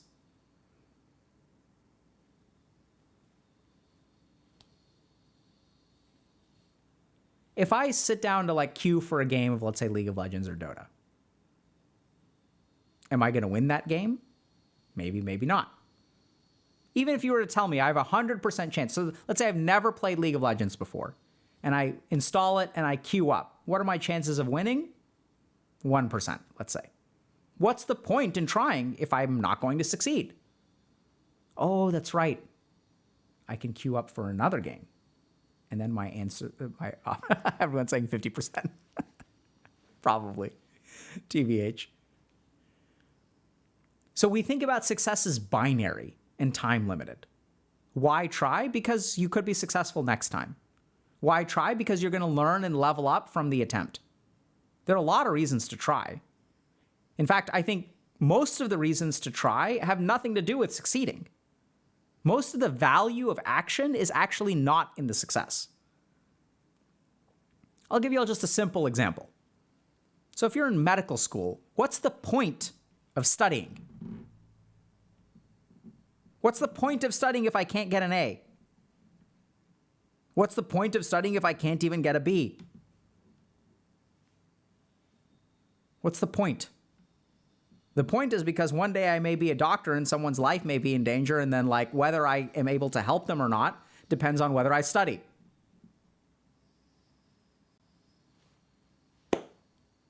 That's the real point. But the problem is that our society has made us think so much about checking these boxes, right? If you can't succeed, if you're not going to get the promotion, what's the point in applying? Like they've like conditioned us to care so much about these false things that we convince ourselves to not even try. Success for whom? The reason you should try is because you want to. The reason you should try is because even if you don't succeed now, you will learn something from it. You will gain something from it. You will prepare yourself next time around. Because at the end of the day, who ends up succeeding? It's the people who are okay with failing. Right? It's the people who don't need to succeed in order to try. That's the biggest paradox. Great question. Encapsulates so many problems that we have. And I say this as someone who applied to got 120 medical school rejections. Literally, after like my 80th rejection, my uncle sat down with me, was trying to help me. And he was like, bro, what are you doing? You should stop wasting your time. It was good advice, honestly. It was very good advice. Turns out I didn't listen to it. Right? Because like 9 times out of 10, he's going to be right. Still love my uncle. He's a fantastic guy. He's an awesome dude. Looking out for me. Right? And I was like, all right.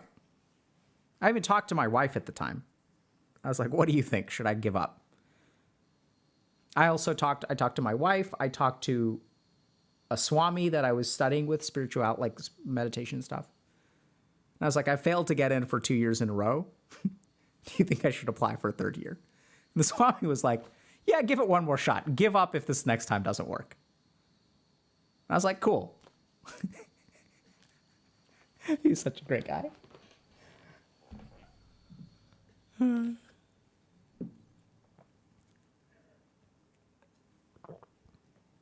What's great about that, the reason I'm laughing is because he had no idea how any of this stuff works. I went to him like asking, like, he doesn't know what a GPA is. He doesn't really know much about admissions or the admissions process. And he's like, give it another year. You could quit next year. I don't know if he was playing the long game or what. Like, I don't know what is in his head, but I still remember the conversation where he was like, 2 years of failure is not that bad. You can try one more and then give up. And it's like, done. I was like, okay, there's another year of my life. He really didn't understand much. He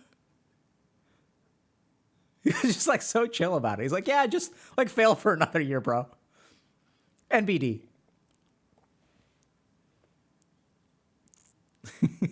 And he was right.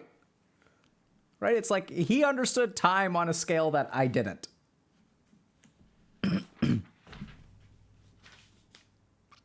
Because like I thought, oh my God, a year of my life is such a long time. And he's like chilling in his 60s, meditates most of the day. He's like, time's not that big of a deal, man.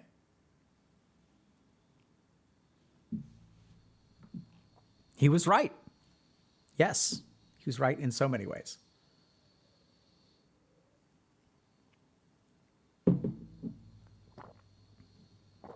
Okay, so we've got one more, and then we'll meditate, and then we'll wrap for the day. So what we've learned at HG is missing one huge component. Since the start of HG, we've steered clear of assertiveness and dominance. I know this is a touchy subject, but I honestly believe it must be addressed and, more importantly, taught. Dr. K has taught us about the ahamkar, the ego, and how to notice when it activates. The important takeaway here is that you should be in control of your ego and not the other way around. But I also see a huge issue here. I believe that in our community, including me, the majority of people have self-image issues. So in any scenario of conflict of interest, our intellect is going to rationalize that we should place our needs in second place so we can deal with our ego responses. I don't know exactly what that means, but this will lead to overly agreeableness, which is going to create a lot of problems in interpersonal relationships because your bad self-image is going to make it impossible to make a strong case for yourself and stand your ground as you covertly feel that you don't deserve it / have any chance. Thus far, Dr. K has talked about the parent-child relationship and also the worker-workspace relationship, but what about the relationship between you and your peers, especially in group settings? I see a huge lack of education here. Also, I believe that noticing your ego and controlling it is important, yet learning how to build a healthy ego first should be the first goal. Analogous to this is the relationship between worldly and spiritual success. I think Dr. K has talked about this in one of his streams where he explained that trying for spiritual success can be escapism when you're basically fleeing from worldly successes. In the same way, I believe that controlling the ego while you've never had a good, healthy, and strong ego that is not keeping you down is escapism. I would really love to hear Dr. K's opinion on this, and maybe he has some good advice on how to be more assertive and dominant as a tool to manage your way through life. Controlling the ego is all well, but you will face moments in your life where you have to make a stand for yourself, otherwise you will turn into a pushover.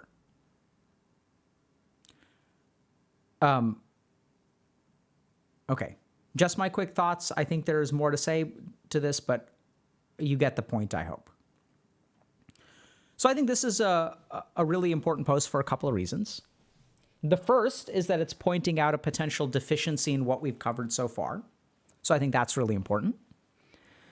The second is that, and we don't really ever talk about how to build a healthy ego. We sort of do, but I'm realizing now there have been absolutely deficiencies in what I've taught. The other thing that's really important here is that this person seems to have done a lot of their homework, has been a part of the community for a long time, has understood a lot of these issues. So what this person is kind of saying is that, okay, noticing and controlling the ego. So if I have an identity that has a low self-image, and if I think of myself as a bad person,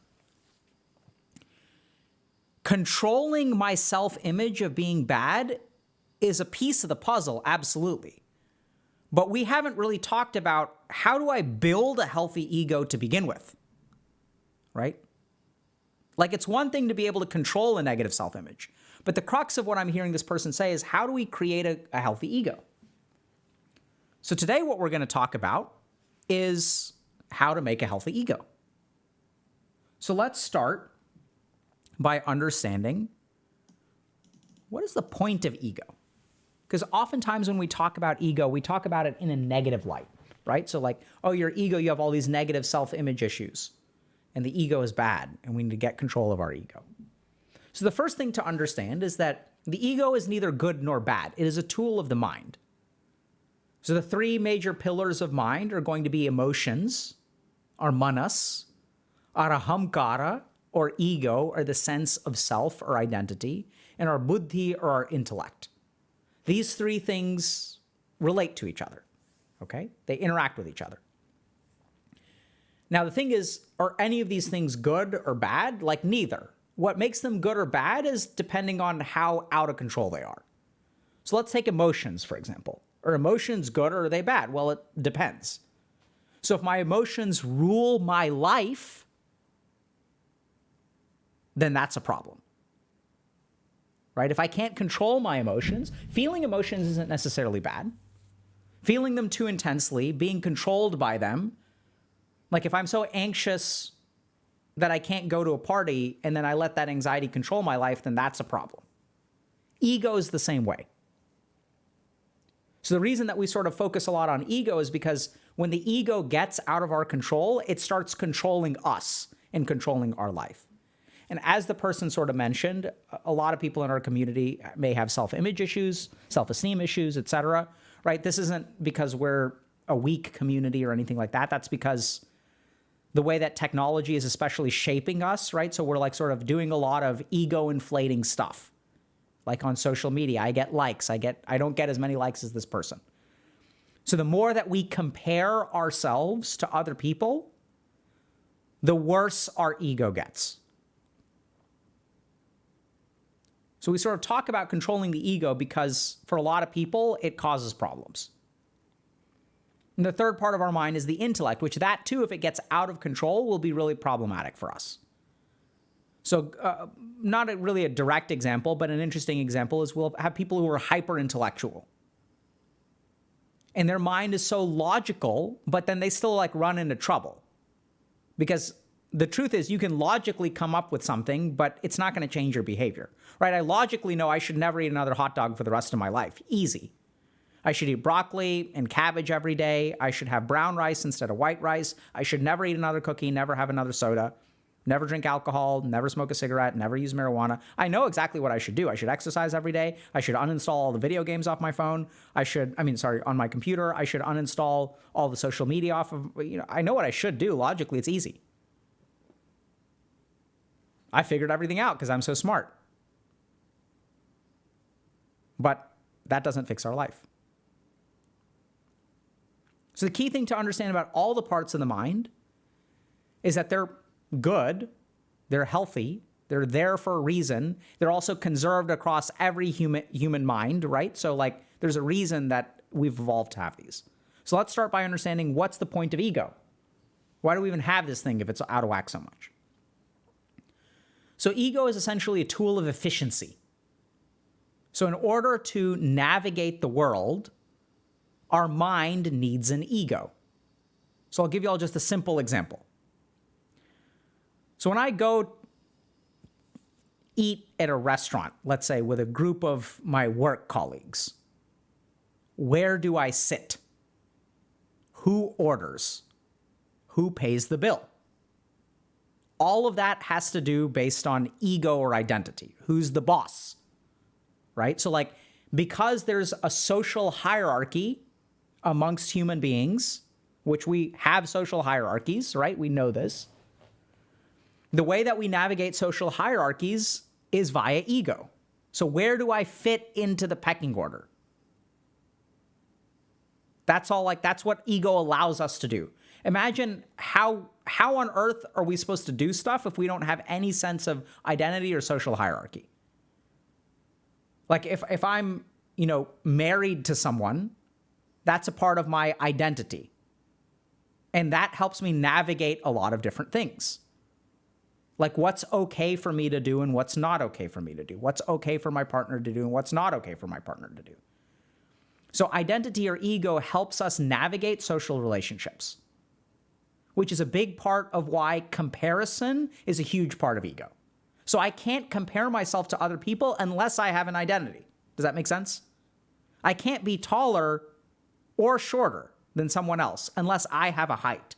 And assigning a height to my identity is what allows me to make the comparison. The converse is also true, where the more comparisons I make, the more my ego gets out of control or grows or strengthens, let's say, not necessarily in a healthy way. Does that make sense? So for example, in medical school or in residency, like when I'm an attending physician, so I used to be a medical student. Above the medical student is an intern. Above the intern is the resident. Above the resident is the fellow. And above the fellow is the attending. And I've basically been through most of those. Didn't do fellowship. Right? So there's like a hierarchy. And who's in charge? Who's responsible? When someone speaks, does everyone else quiet down?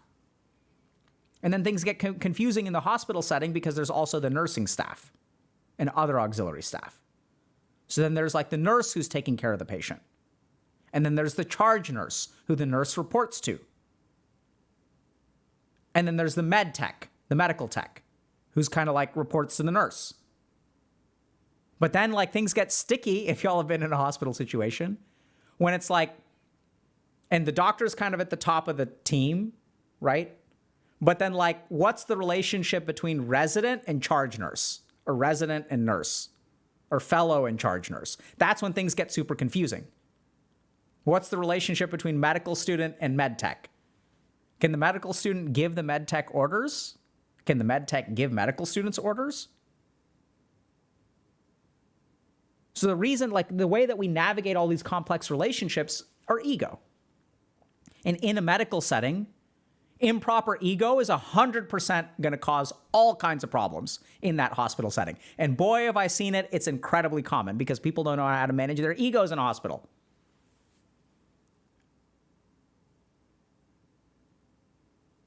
And it's not just like doctors that don't know how to manage their egos or nurses that don't know how to manage it. Anyone can have an ego. Medical student can absolutely have an ego, even though they're at the absolute bottom of the totem pole. So we'll use phrases like needs to learn their place.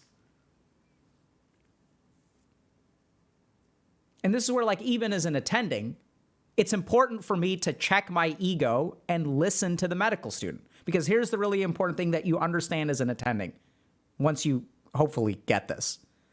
Who actually knows the patient the best?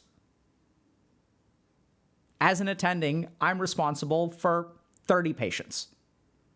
I've got 2 residents on my team. Or one resident, let's say one resident on my team and 2 interns on my team. Resident is also sort of responsible for all 30, personally manages 10, and each of the interns get 10 each. Medical student responsible for 3. Nursing staff, each nurse has, let's say, 6 patients. Who knows the patient the best on the team? The nurse. Sometimes the medical student. So I would be an idiot if when a nurse comes to me and says, hey, I think you should consider doing this with a patient, if I don't listen to them. I don't necessarily have to do it, right? So I have more training, right? So they can say, hey, I really think you should consider this for this patient. There may be other reasons to not do that thing.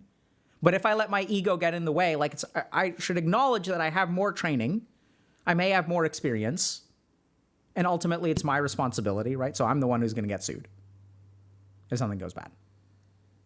But it would be like absolutely idiotic for me to like not listen to what the nurse says. And even in the case of medical students, it's like, okay, if you like, because the medical student is supposed to read, and sometimes you have good medical students who will read all kinds of stuff about their patients. So why do we have ego? To navigate these social relationships is a big part of it. Figuring out things like pecking order and hierarchy and stuff like that. There's more to ego, but that's just the simplest example of why we have it. So then the question becomes, okay, how do we build a healthy one? So the first thing that I kind of want to point out is that the function of the ego is to protect the mind. So generally speaking, the ego activates when we are in a negative emotional state. So it tries to protect us. Our mind is like, oh my God, we're feeling bad. And the ego is like, let me help you with that. I will help us feel better by putting other people down or pumping myself up, because that's what the ego does, usually. We'll get to a couple of nuances. So this person was mean to us. Let's talk crap about behind their back and tell everyone how they're such a mean person. And the more that we throw shade on that person, the less it hurts us that this person said something mean about us. By devaluing our critic, we can feel better about ourselves. Right? So there are different ways you can devalue the criticism. That's different from devaluing the critic. So that's what the mind does. Or it tells us, oh, like they're not all that. Like, so the classic example is person A asks person B out. Person B says no. Person A feels rejected and starts saying stuff like, oh, I wasn't that into them. I dodged a bullet. They start telling themselves all kinds of things to help them feel better, to get rid of the rejection, right? Because the more you convince yourself that you dodged a bullet, the less it hurts then you're not rejected, right? You dodged. It was a win, actually. They turned you down. Wow, look at how lucky I was. Copium. Well said. So the ego is the master of copium. The interesting thing is that even low self-image is a strong ego. It's a big ego. And you may say, wait, how does that work? I thought ego was like devaluing other people. So remember, the goal of the ego is to protect you from negative emotions. So how does having a low self-image protect you from negative emotions? Don't bother applying for the promotion because you're not going to get it. Boom. Safe. No rejection. You can't be passed over if you don't apply. Don't ask that person out. There's no way they'll say yes. There's no way they'd go out with you. No rejection. Easy. So this is the most devastating thing. And we understand this, right? So like if you look at victims of trauma, they have self-image issues. This is conserved within humanity. That if you take a child and you're emotionally abusive to them for years and years and years, they will adapt to that way of thinking. And one of the survival mechanisms that they adopt is actually that they start to think lowly of themselves.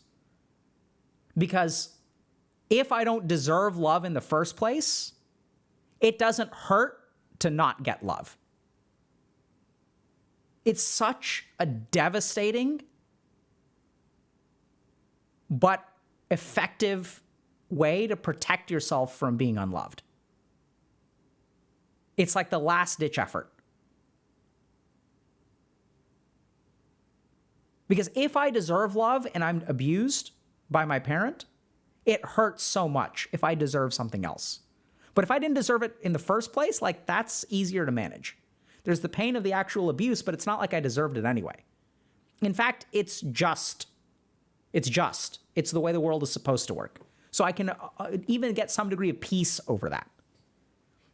And what you see with people who have self-image issues is if people start treating them well, they get very confused. Because their identity is like, wait, I don't deserve this positive treatment. I'm confused. Where's the trick? When is it going to stop?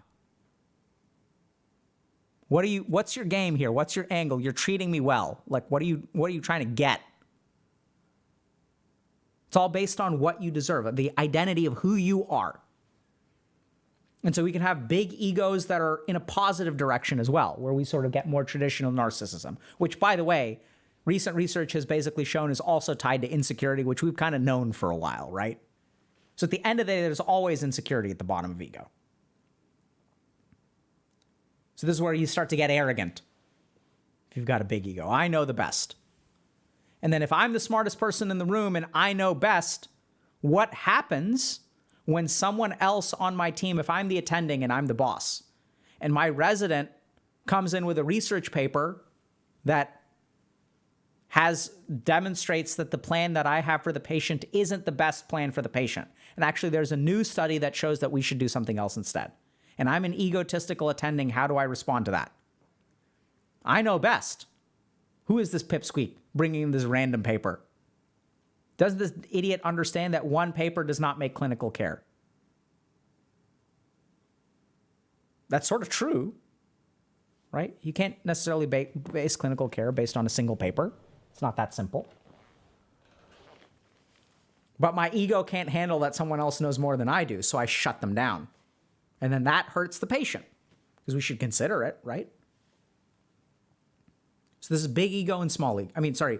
Sort of a negative self-image ego and a positive self-image ego. But if the ego is big, that's still going to be a problem in either way. You can be arrogant or insecure, same problem. It's all a humkar, at least according to the Eastern perspective. And I think the more that we learn in the West, the closer we're getting to the Eastern perspective, by the way. And the other thing that's kind of interesting about Eastern versus Western psychology is the third wave of psychotherapy. So the first wave of psychotherapy was like psychoanalysis and psychodynamics. Second wave was cognitive behavioral therapy, which was much more behavioristic, much more manualized, protocolized, scientific. The third wave of psychotherapy is like psychotherapy plus mindfulness. And what we've discovered as a field is when we start incorporating these Eastern ideas of the mind into our treatment protocols, things actually work really well. So I think Western psychology is quickly learning the value of Eastern psychology. The interesting thing is that they don't even think about it that way. They just think about it as mindfulness. There's a ton that's still left to learn. So if you want to build a healthy ego, there are 5 things that you can do. The first is to recognize that comparison feeds the ego. So the more you compare, the less healthy your ego will become. And this is important to understand. Thinking of myself as better than other people or worse than other people is both of those are going to lead to unhealthy ego, right? Because one's going to make me arrogant. We don't want to be arrogant. One is going to make me have low self-esteem. I don't want to have low self-esteem. So try to limit your comparison as much as possible. And this is where the person who wrote this post, I think, missed one really crucial thing, the reason they missed it is because I've never articulated it this way. So they didn't actually miss it. It's my fault. But the key thing is that when we talk about noticing and controlling is important, yet learning how to build a healthy ego should be the first goal. The way that you build a healthy ego is by noticing the ego. This is actually one of the key components. Noticing the ego is actually a key step to building a healthy ego. And how does that work? It's because as you notice, oh, look, I'm comparing myself to this person again. Actually, I don't even know why it's fair. I'm comparing myself to, let's say, Arteezy in terms of Dota skill. He's a professional player, for those of you who don't play Dota. I'm comparing myself to Doublelift. Right? So I'm comparing myself to XQC, or I'm comparing myself to whoever. Any kind of comparison is going to result in growing your ego. So noticing that comparison and recognizing, oh, by the way, all of these people are just different from me. I have a completely different set of background. I have a completely different upbringing. I have a completely different set of advantages and disadvantages. I'm me and they are them. They can still be better at Dota than I am, but it has nothing to do with me as an identity. Like, it doesn't make me a bad human being.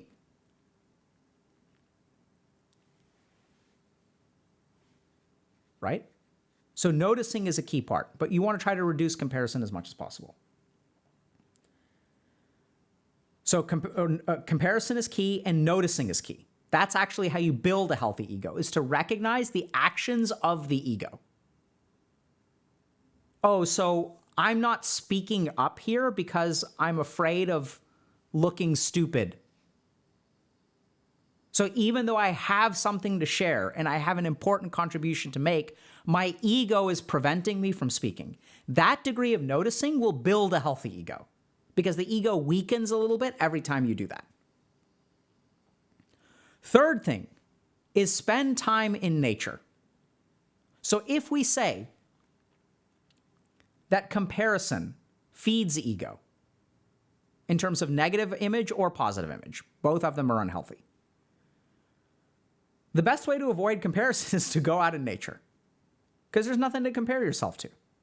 And your mind may linger with comparative thoughts, right? You'll have echoes from past things. Oh, I'm out here just taking a hike and all my friends are doing this. It's a comparative thought. But that thought was born yesterday. It didn't come from your nature experience. So the more time that you spend with nature, you may sort of notice that there's residual comparison energy. But the more time you spend in nature, like you're just not thinking about other people. Because there's nothing to compare yourself to. And so this is why people like who go camping and stuff, they love it. It feels so good to unplug. Other advantage of going in nature is that there's a natural reduction in technology usage. And technology usage is very pro-comparative, especially social media. So literally spend time in nature. The more, the better. Go for a walk every day. That feels amazing if you can. If you want to go hiking for a couple of hours on the weekend, like do that. If you can afford to go camping for a week or two and it's like safe and fun and stuff like that, do that. Go sit at the edge of a lake, take a rowboat out, go fishing, whatever. Spend time with nature. The other interesting thing is that when you spend time with nature, you also spend time with yourself. And this is huge. Because growing a healthy ego involves spending time with yourself. Because when you spend time with other people, even if they're very complimentary, if they're stroking your ego all the time, you're going to grow an unhealthy ego. A healthy ego is spending time with yourself. Getting to know who you are, just being with yourself. It's great.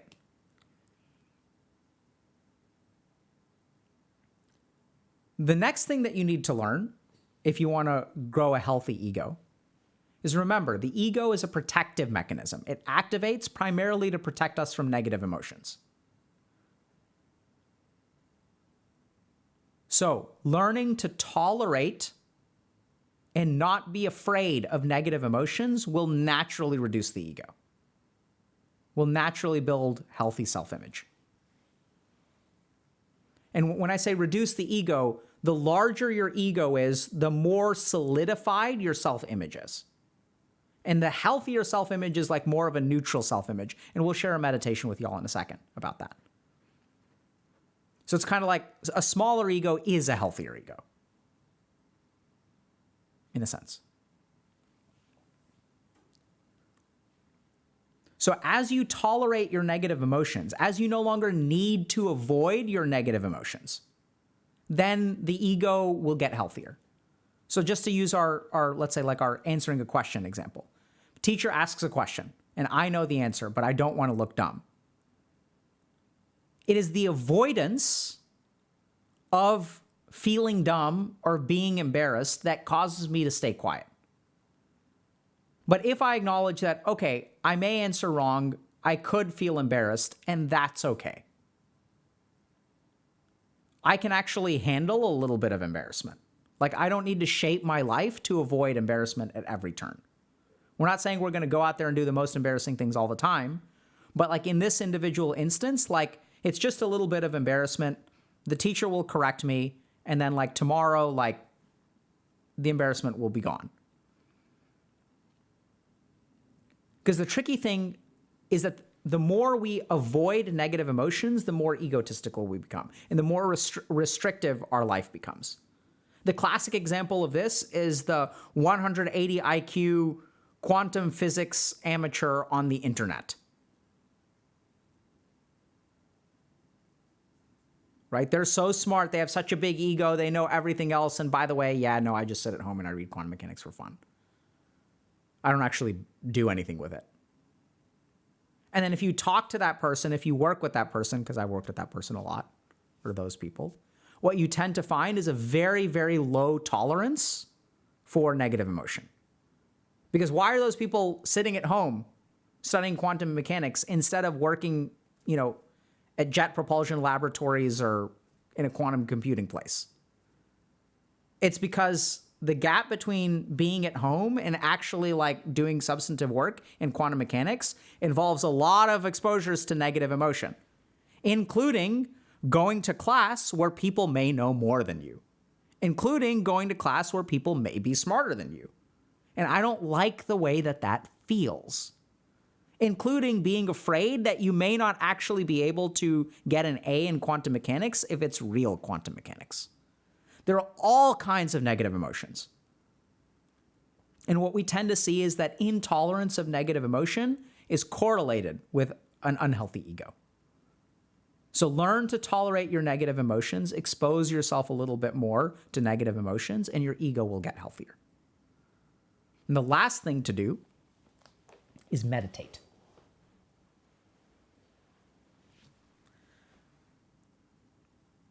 So we'll share a technique with y'all in a second.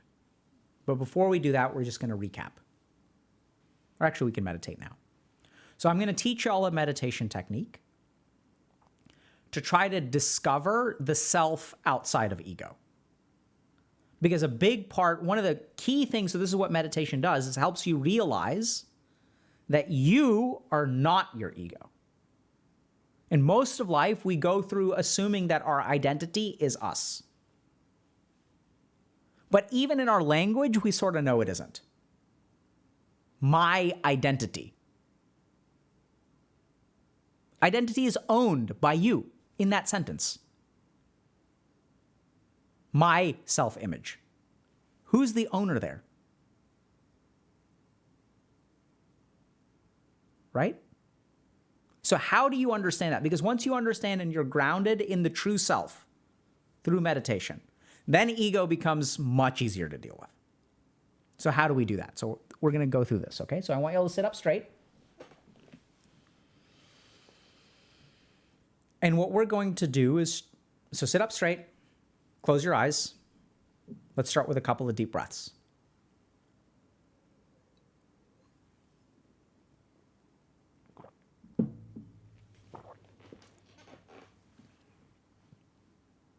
So we're going to start this meditation. I want you to keep your eyes closed. I'm going to just guide your attention to a couple of things. And we're going to start by focusing on permanence and impermanence. So we're actually going to start with the outside world. So I want you to notice what is permanent or impermanent in the outside world. Let's think about whether the sun is outside. Is it daytime or is it nighttime? The weather. Now we're going to kind of shrink a little bit, even as you notice sensations. So the sound of my voice. How permanent is it? And I want you to notice all of the sounds around you. And appreciate their impermanence.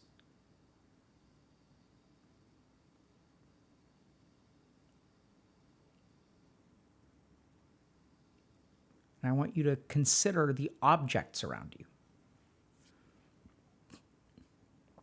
The chair that you're sitting on.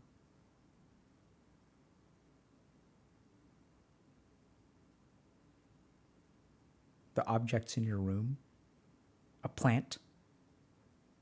How permanent are those objects? So objects tend to be more permanent. But even then, there are qualities of objects that can be changeable. So a chair can be disassembled. A plant can grow. A chair can also be moved. So even the physical world is fluctuant. Things can be arranged, rearranged, moved around. They're not fixed forever in that way.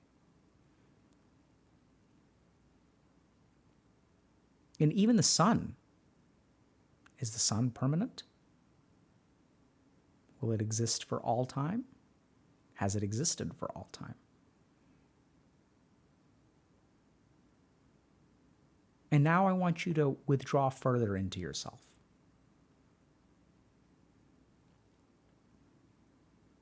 And look inside you and try to see what is permanent.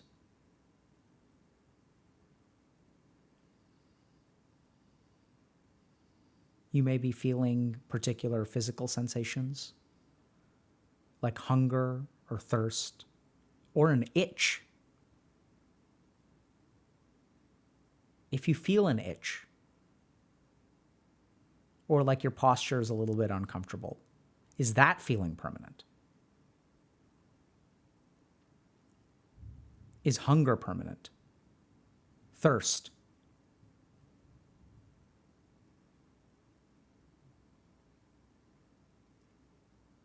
And what about emotions? Does happiness last for a lifetime? Does fear last for a lifetime?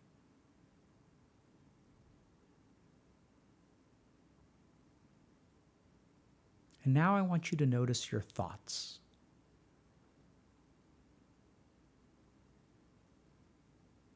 Appreciate for a moment how much your life is dictated by your thoughts. What are all the things that you do in a day because you think of doing them? I want this. I don't want that. What will this person think? If I do this, this will happen. I better not do that. Or I absolutely have to do this for this to happen. And now notice the quality of your thoughts. Notice how they pop into existence and fizzle out.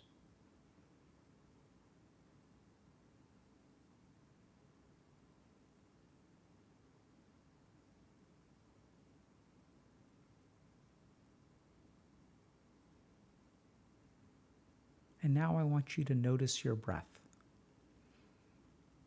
Is your breath constant?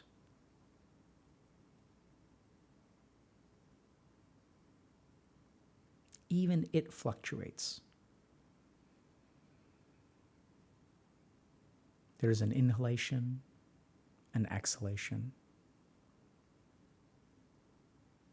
It can be rapid or slow, slow or slower.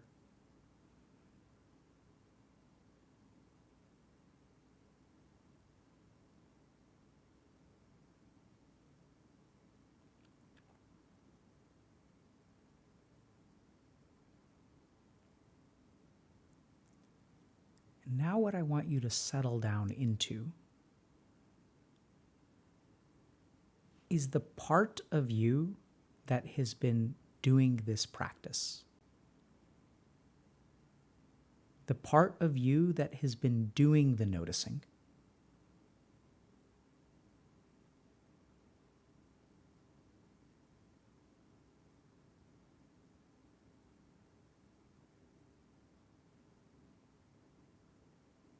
And see that no matter what you observe, there is a part of you that is constant. The emotion may fluctuate, but who is the one who is observing the emotion? Is that person emotional? As you observe the breathing, who is doing the breathing and who is noticing the breathing?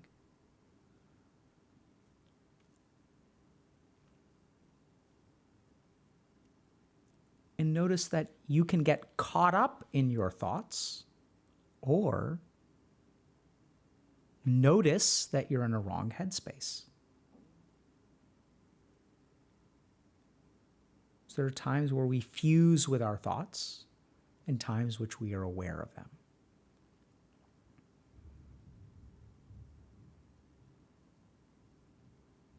And now what I want you to do is sit in that noticing capacity.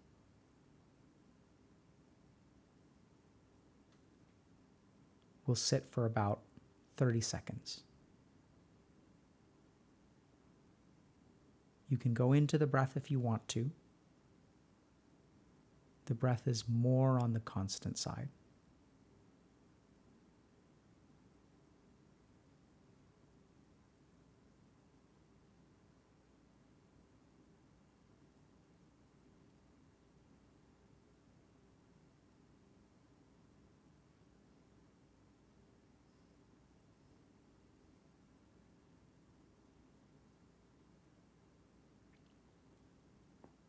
And now I'll leave you with some final reflections.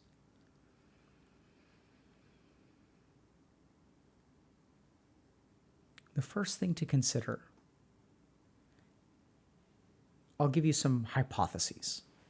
So as you practice this, do this practice for about 7 days, every day for a few minutes, I want you to try to figure out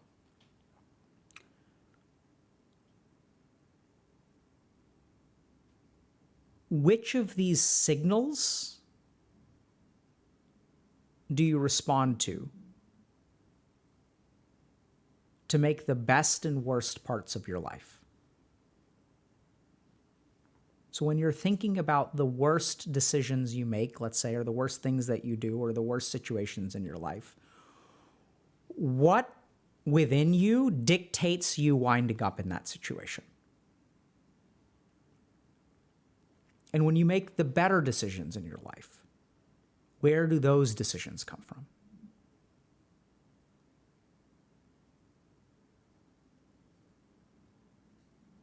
And so look at your life and which part of you dictates what happens in your life and what the effect is when you listen to that part of you.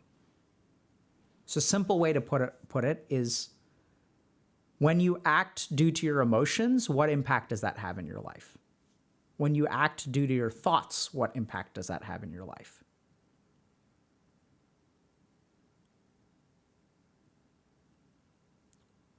When you act from the breath, and you may be asking yourself, how does one act from the breath?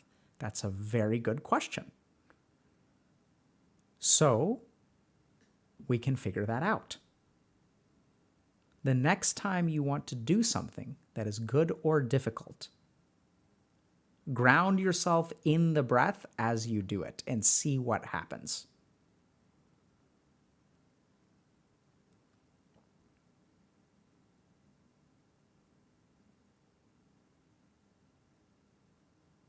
And now go ahead and come on back. So this is a very useful meditation for understanding what is the ego and what is the self. And if we're talking about how to build a healthy ego, one of the simplest ways to build a healthy ego is just in recognizing what the limits of ego are. Because the most unhealthy egos are the ones that think that the ego is the entirety of life. And the more that your life is encompassed by ego, controlled by ego, the worse your life is going to be. You may be successful, but you'll be miserable. You may use all kinds of copium and egotistical rationalizations, but at its core, you will be unhappy. And any observant human will be able to tell this about you. The only ones who won't notice this are the ones who themselves are unhappy and look up to you because they think that getting what you have will make them unhappy. Maybe a bit complicated, but just something to stew on. So other things you can do to build a healthy ego are, first of all, limit your comparison or notice your comparison, because comparison feeds the ego. Second thing is notice the action of the ego.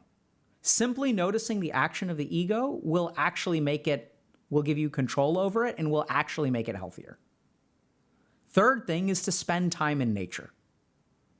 Because if we talk about comparison, and especially things like social media, which amplify comparison, we want to get away from all that. We also want to get away from people. And we want to spend time with ourselves to build a healthy identity. And the last thing to understand is that the ego exists as a protector of the mind and protects us against negative emotions. So the more that someone who's arrogant feels hurt, the more their arrogance will grow. And so if we no longer need to fear negative emotion and we can tolerate negative emotion, then the ego doesn't need to do its job, right? Because the emotion isn't a threat, so we don't need a bouncer to protect us. The ego is the main tank of the mind. But if we have no aggro, there's no reason for a main tank. So learn to tolerate your emotions. If you can do these 5 things and meditate, then you'll build a healthy ego. Amir 12 is asking, is ego the enemy? No, absolutely not. Right? As we discussed earlier, ego is a part of our mind, which serves an important function.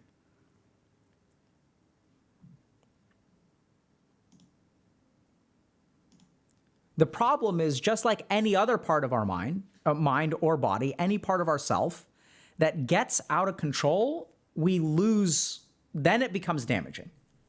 So an ego that is unchecked is bad. Just like bowels that are unchecked are bad, right? When my bowels are like, let's go, diarrhea, that's not good.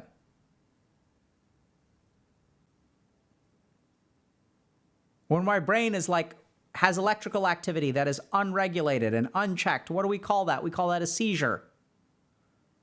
That's bad. Is the brain bad? No. An uncontrolled brain is bad. A brain that is malfunctioning is bad. Bowels that are malfunctioning are bad. Bowels that move too much or move too little, both of those are bad. Ego is the same way. Negative self-image or positive, overly positive self-image.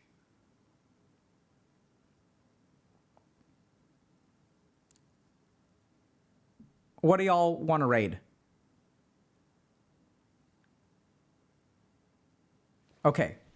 So Fuzian Sachs is asking, what if I see myself in the third person? I do things depending on how others will view me. That's 100% ego. Right? Other people viewing you is your identity. It's not you. It's your identity. It's the way that people perceive you. So it has nothing to do with you. It has everything to do with their perceptions. And ego is all about the perceptions of others. Remember, ego is about that social hierarchy, right? It's in comparison to other people.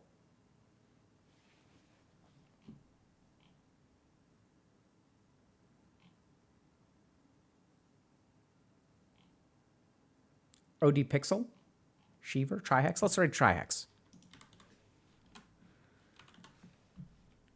All right, y'all. Send Trihex some love. We'll see y'all on Monday. Okay? Take care, everybody. Have a good weekend. Hopefully we learned something about the ego today.